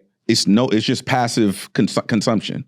So I don't think it's personal if LeBron or this person goes to the fucking concert, bro. Like it's a concert that they want to go be at and they want to have a good time. I don't look at it as me saying fuck you. It's just like this is a concert I want to be at. Yeah, but then y'all was mad that Game wasn't there. I was mad with not you, but a lot of people from the West Coast, a lot of artists, they kind of gave Game some heat online, like he wasn't there. He didn't show support for the West Coast and all of the artists collectively coming together and having a beautiful moment. Who gave him heat online? Everybody. Game addressed it. He spoke about it online. No, but I'm saying who was saying that? Oh, I'm just saying, I don't know who in particular, but Game obviously had some energy and some words coming his way, and he felt inclined to go on IG Live or post a video on IG explaining why he wasn't there. He does what he want to do. Drake is his brother. Whatever. Like, so obviously he felt some heat from him not being at that show. So again, there is a thing where people feel like, yo, like I can't support that. Now Game may support Kendrick. He may love Kendrick, but he can't support that show because in that moment, that song, that message, and who it's going at, who it's attacking is somebody else who he has a fondness of, or a brotherhood where he's like, yo, I can't support that. I love Kendrick. I love my city. I support my city, but I can't support that moment because that song and that message in that song is going at somebody, who I respect and who I have a love for, and I can't do that. So yeah, some people on that stage knew that they weren't supposed to be there, but again, it's people looking for to capitalize off a moment. Like it's a streaming. We know how many people gonna be watching this. Everybody want to be seen, and I get it, but you can't say that I'll just it's the music and I could support how I want. There is a thing though where yes, it is music, but I know this dude personally on a personal level, and I can't support that because me and him have a relationship where he's done, we've done things for each other, showed my family love, opened his home to me, I've opened my home to him. Like this, so there's a certain thing where like I can't support that. I love Kendrick, I love my city, I love a lot of those guys on the stage, but I can't be there because that moment is, it's going at somebody who I also have a love for. Yeah, that's everybody's choice to make. No, but that's, I'm just speaking to, the fact that certain people were there, and yes, they might want to just be there to support Kendrick, but what that moment it was about. And it's like, I can't, everybody can make their decision, but it was a lot of people there. No, absolutely, there was a lot of people there, but a lot of those people that was there, they knew that it was like, yo, this is gonna look away. Like I'm at this show supporting this record. The song is playing. I'm on stage dancing to it. I'm in the video. All of that, we know what that is. That's very strategic shit. That's very thought out shit. That's not just I'm going to a show to have a good time. Because if I'm going to the show to have a good time, I'll be in the skybox and won't nobody know I'm there. But if I'm on stage and I start dancing and then at the end of the picture and all, I want to be seen. I'm here. Well, to be fair, there's no skyboxes at the Forum. Well, at the Forum, no. But I could have been in that building and not been on the stage is what I'm saying. Being on the stage is a statement. I stand by this. I support this message. I know people that were on the stage that just got up there and they weren't trying to make a statement. I'm not going to speak for them, but... That have a personal relationship with Drake? They have a rapport, yeah. Not a rapport, a personal relationship with Drake. I don't know what the nature of the relationship is. All right. Moving forward, and we're going to wrap this up soon. Head, I have a question. Maul went viral a lot. Both of you did, but Maul has this type of platform, so he really went viral a lot with a lot of clips talking about Drake in the battle. What was your perception of Maul and the clips and the messaging in those clips? Off first look, not now. What do you mean, like back then? Yeah, back then. And you can be honest, we won't jump you. Yeah, your man Jeremy has some slick shit to say. Well, there was a lot of people. Well, if I'm being honest, I don't personally give a fuck. Like, I don't ingest other people's energy like that. Like, I don't, I just don't. That's not really what I do. But there were a lot of people who felt away. Why would they feel away? Was there anything he said that was a violation or over the line or anything crazy? I don't remember everything he said. I remember there was one thing in particular where I think someone had made reference. Somebody said, I don't remember what you said, but there were people that were upset with what you said. I wish I could remember the context, but it was just like, because you come off as very delusional in the way that you approach your argument. I love that. Yeah. I actually envy it, to be honest with you. Yeah, I love that I come off delusional because I know exactly what the fuck I'm saying and why I'm saying it. Yeah. But again, I can't speak on certain things publicly, so. Why do you feel he comes off delusional?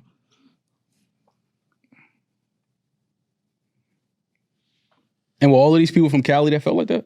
Nah. Mm-hmm. Well, you said why? Yeah. Just very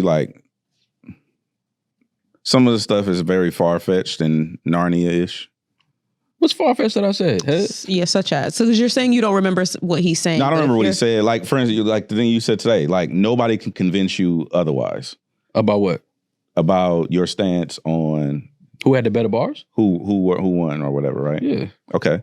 So to me, Like, for instance, But why is that delusional for me? And it's people that write music and rappers that rap at a very high level that feel the same way. To me, that's just not a very whole human. Fuck music. Anybody who has a stance that you can't convince me otherwise of anything, no matter what you present. No, not anything. I'm talking about these bars that you can't convince me that.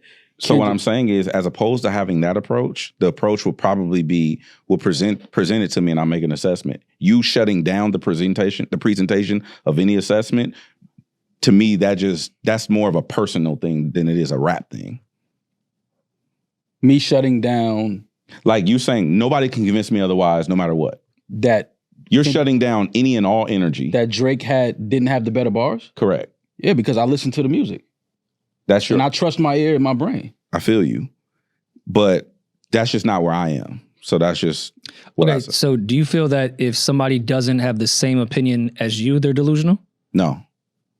Okay, so I guess I'm trying to figure out exactly what you're saying. So when people feel because like me and Maul disagreed, but we talked it out. I mean, of course, the clips went viral, but there were 45-minute conversations with that entire thing. Yeah. So even if we disagreed, I didn't think Maul was delusional and not hearing me. I just felt that's how Maul felt.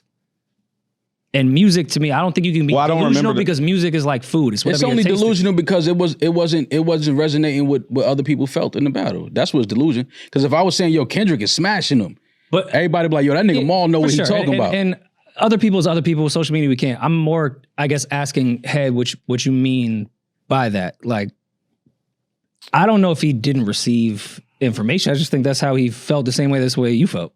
No. I'm not saying in that sense. I'm not saying that. I'm saying, to me, like, creating a world in which no one can pull you out of, no matter what it is.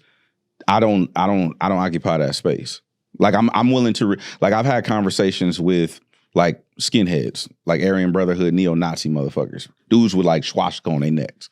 And they're like, I don't like this group of people. I don't like black people. It's like, for me, I want to know why. And not necessarily for them to change my mind on how I feel, but I'm open to any possibility. Him saying there's nothing you can do to me shuts down the realm of any possibility. I said there was nothing you could do to me? Head, is there anything anybody can do to convince you that Drake won this battle? Present it to me. I'm open to hearing it. But Have you heard Family Matters? You've heard all that. That's not a good enough. You don't think Drake rapped better than Kendrick on Family Matters than Kendrick on Not Like Us? No. You think Kendrick rapped better? No, but I'm willing to receive presentation. Do you want me to play it? No. So the purpose in us asking these follow-up questions is, I get what you're saying, where you can say that someone's delusional if they can't be convinced of something and they're shutting down all outside perspectives. But in a rap battle, there's only the bars and the music. So if you've heard and dissected both songs, just because someone, are you saying that if I brought up the lyrics to a song you already know, you've already heard, and present them to you differently, there's a chance that you would change your mind about this battle? You think that that's possible? That's possible. Anything's possible, but that's not what I was making reference to about Delusion. It was a thing when I was saying I couldn't remember. Like the when you asked me before, like, has he said something? He said something that made me think he was delusional before. Okay. I wasn't making a reference to right now. Damn, Okay. I wish you were. Yeah, I'm curious what it was. Yeah, me too. What I said that would seem like I'm delusional. Just because you asked me, because you know me. Like so before this battle, have you ever thought Maul's delusional? Yes. When? Bro, you want me to recall? Yes. Shit on this? Okay, well. If I said I think Head is delusional, I can tell you why I think. Okay, well, I'll recant it because I can't remember right now. Okay, I'll let you know. I'll let you know for sure. We do have access to the two viral clips of Maul. If you'd like us to play them and see if you find a delusional moment in them. No, I mean, I don't. He asked me from before too. Like there's been several moments where I was like, oh, that's kind of out there. Okay, that's fair. But does that warrant the word delusion? Because there's a lot of things that I've disagreed with plenty of people, but we just have far different opinions on this. I don't view that as delusion. To me is a pattern amongst your entire life. No, delusion. Then it is based off something we disagree with and can't come to terms. Delusion as in reality adjacent. But that has to be a pattern, because there's some stuff that is probably reality adjacent to me, but it's few things. Like, it's not a pattern with me where everything is that far fucking fetched. Yeah. But there's certain topics that I do feel that. Yeah. I wouldn't call somebody that delusion if that is a significant thing that is in your life with everything that you face, that's delusion.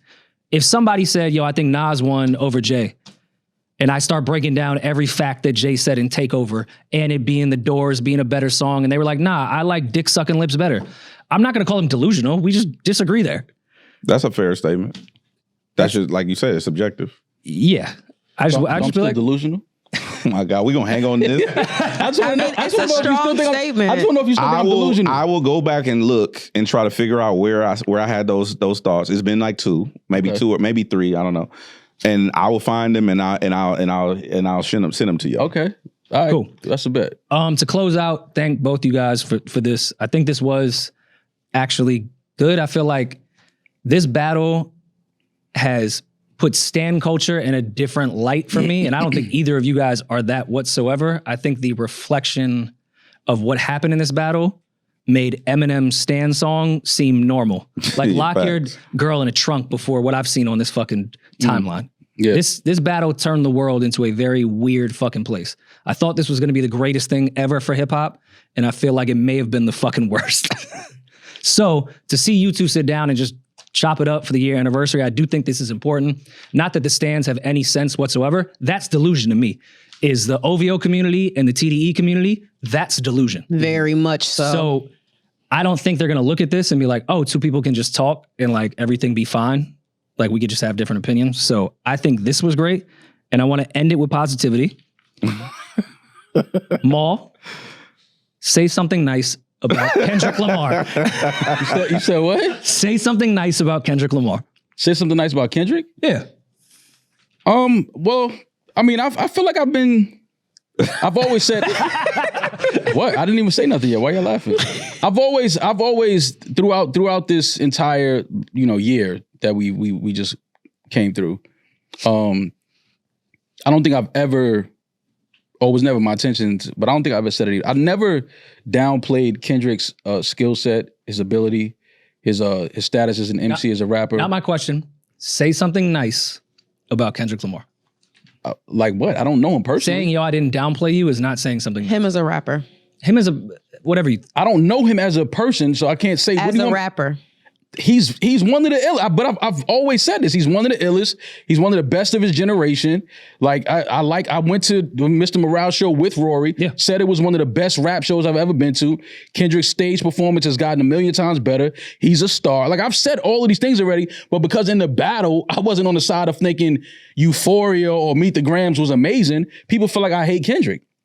And I'm like, yo, did y'all not just see everything I said about him when Mr. Morale came out? And I said the album was incredible and he could probably turn that into a Broadway play because it plays like a playbook.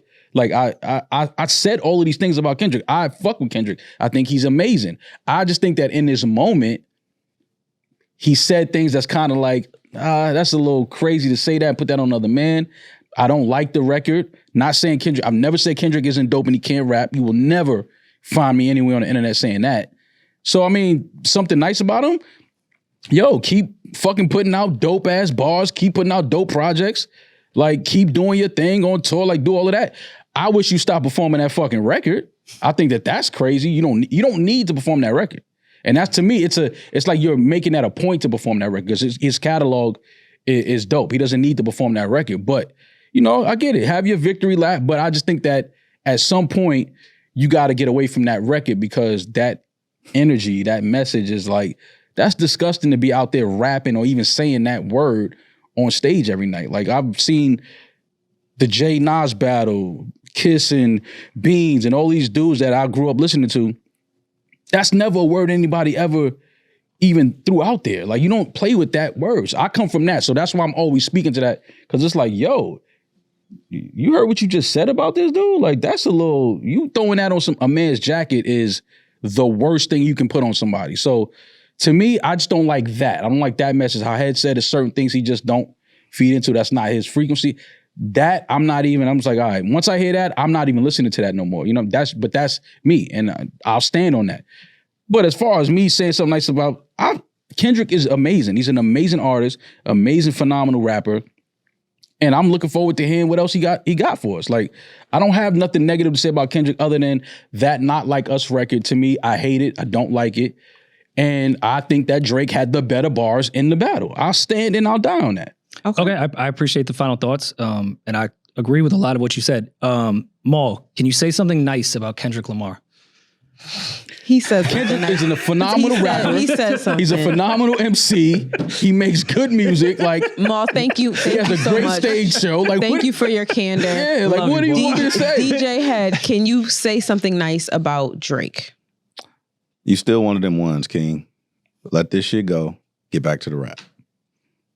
No DJ kid number Head, one on Spotify. can you say currently. something nice I just did. I say you still without saying something negative? You still one of them ones, bro. Do you? I don't think the therapist would accept it, but it's What you fine. mean? Do you? Yeah, like, no, give him, do you no, is give not him saying pushback something- the way No, y'all gave me I just pushback. did. I said Get him, do Demaris. it. Get him. I didn't give you any pushback. I think you did an amazing job. And Do you is not a compliment. Yeah, do you? He's been doing him. You mean do you? that No, is it is- no, he should be telling Kendrick to do him and stop performing not like us. Say that. I like the record. You don't like that fucking record. I don't man. like the record. No, you don't. I've been. Hey, I've been to your parties. I know the shit you play. Which party you come to? You don't think I've ever been to parties that you DJ'd? Are you high Which right now? party? I've been going to your party since probably 2014, 2015, 2016. What are you talking about? I don't DJ that many parties. You've DJ'd a private party I was at in the hills at a house. What the fuck are you talking about right now? Did I play the record? No, this is years ago. This was before the record. And I've came been out. with Maul at parties that you DJ. Really? Yeah, what the fuck are you? What the know what fuck you're is he talking talking about Bro, right now? listen, I don't have a good memory. I don't. Hey, you don't got to remember, but you remember every fucking Your thing. name is Kendrick. DJ Head. Yeah, like what the fuck? Yeah, this is trauma. See? So let me do my Okay. nice thing again. Go back to 3 or whatever. Do you guys have any final thoughts for each other? Oh, okay. Final thoughts for each other? Yes. I mean, shout out to Head, shout out to everything that you're doing. Somebody that I've supported and I've had, I like everything about you. Anytime we've ever met and seen each other in LA, it's always been nothing but love and respect. Love the space that you in now. Shout out to you. Shout out to West Coast Wilson. Jeremy has some wild shit to say. Fuck Jeremy. No, I'm just joking. I don't know. And shout out to Jeremy. I don't Submitted know. a I'm few just- questions. Yeah, A lot of shout out stuff was to already shout out aligned to on, but Jeremy. shout out to Jeremy. Shout out to Shout out to Elliot. Gina. Gina Views. Shout out Shout out to Gina Views. Gina, we would love to have you on the show. If you Hold ever it come down to for New the York. black women. Yeah, I love everything that you got going on. And I love the fact that you always keep it Cali. And I respect that. You know what I mean? Like you stand on where you from, you rep your city, you rep it proud. Well, I got on my uptowns right now. Because you out here and you're in New York, you had to put that. I did notice that you were wearing Lakers, and I saw Well, the Uptown. I thought he tried. Well, this is because we lost. We got bumped the first round, so this is kind of like just my Homage. yeah, like it was better days at one point. Right now, we in a little bit of a funk. But shout out to Head, shout out to everything you're doing. And yo, man, this last year it's been fun to, watch the West Coast celebrate and all the artists, pop out and perform. Like it's been fun to see a lot of guys get some time to shine and get some, light put on them, because it is a lot of dope talent out of California that I think a lot of people kind of, don't get a chance to really tap into. I agree. And I respect Kendrick for taking that moment and sharing that moment. Yep. You know what I'm saying? Sharing that stage and sharing that platform with other artists. Don't like the message that it, sent at my boy, but either way, love the fact that the city came together, love the fact that the culture came together for a night on stage, and it was dope. I think anybody from anywhere has to salute that and respect that. So yeah, man, shout out to you and keep doing what you're doing, man. Thank you. I appreciate y'all for having me. Head, any final thoughts for Maul? Yeah, thank you for having me on your platform, for inviting the conversation. Shout out to what y'all have built post battle, and that was I know. That was a shot. I caught that was a what? That was a shot. No, I wasn't a shot. That was I was Alright. just Yeah. like, it was Yeah. rap. It was hip hop. Yeah. Temperature may be different over here. It felt like a shot over Yeah, here. I was like, I got I- Because shit was built pre-battle. Let's No. not act like, you ain't built too. you ain't built off the battle too. Like, No, come he's on. not. I wasn't talking about He's not that. talking about that. Oh, He's okay. talking about something. Aight, I'm still making shit. No, we not moderators anymore. This shit- I caught- Paper's been away. It's time now. Let's pop. I caught it. I got exactly what he was saying. I respect it for sure. Yeah. And also I think like being able to So being able to navigate this space and stand on opinions, no matter how Delusional I seem. I didn't say that. I know. You can say it. No matter how wild they are. And also, I'm gonna share something with you. Yeah. You being a New York native. Yeah. I respect you being a Lakers fan. Ugh. Just that's something I don't respect about Mo. Our entire production team was like, okay, let's not do this. It doesn't matter about it. You told us that you told me. You asked me. For my words, I'm telling. Let Head have his words, man. I respect you being a Lakers fan. Absolutely. And when the time is right, I'm pretty sure you'll probably make the move as well to LA. So nah, I can't live in LA, man. So I'm just saying taxes. What? Trying to get away from them. Well, I wouldn't say that on camera. Oh no, we're gonna actually move to a state that the IRS is telling us to move to. What are we doing here, guys? This state that we can move New York to. Too. Tax evasion is a felony. No, not evasion. I'm not evading. Tax deference is legal. I just live somewhere where there's no taxes. That's all. Got you. 180 days. Yeah, that's it. We're going by the book. IRS is not. Well, I have nothing else to offer. That's crazy. I'm trying to get away from these taxes. Yeah, that's it. I love LA. That's like one of my homes, man. I love LA. Shout out to LA, but I can't live there. Oh, also, I'll give y'all a compliment too. I've actually had this conversation internally with a couple people. Y'all's live show is really good. It's the greatest live pod, period. Y'all live show is really good because a lot of people don't have as much crowd interaction and engagement as you guys do, and that being the cornerstone of your live show. Yeah.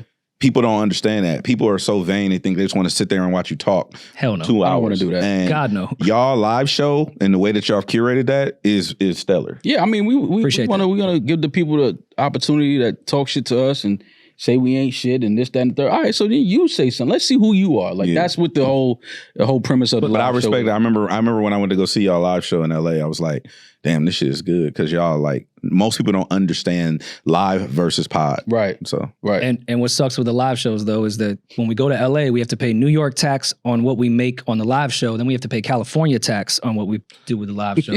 So as much as the live show is great, man, fuck them live shows. Yeah. Entertainment tax. I don't even know what the fuck that was. Yeah. I don't know who that is. Hey, I don't even know tainment. Like, who was that? I don't have nothing to do with that. You might want to holler at Eric Garcetti. I'm sorry, Karen Bass, Gavin Newsom. Yeah. You know what I'm saying? Yeah, nah, for sure. Last nerdy question, real quick, even if they cut it.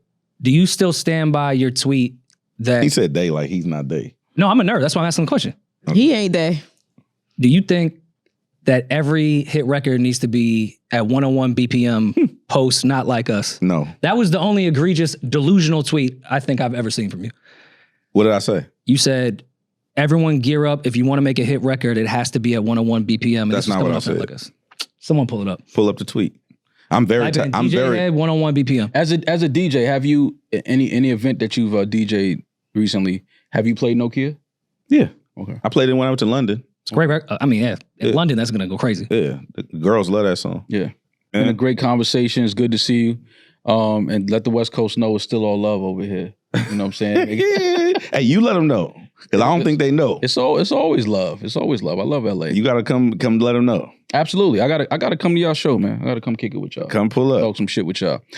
Yeah, thank y'all for having me. It's new Rory and Maul. I'm that nigga. He's just ginger. Peace.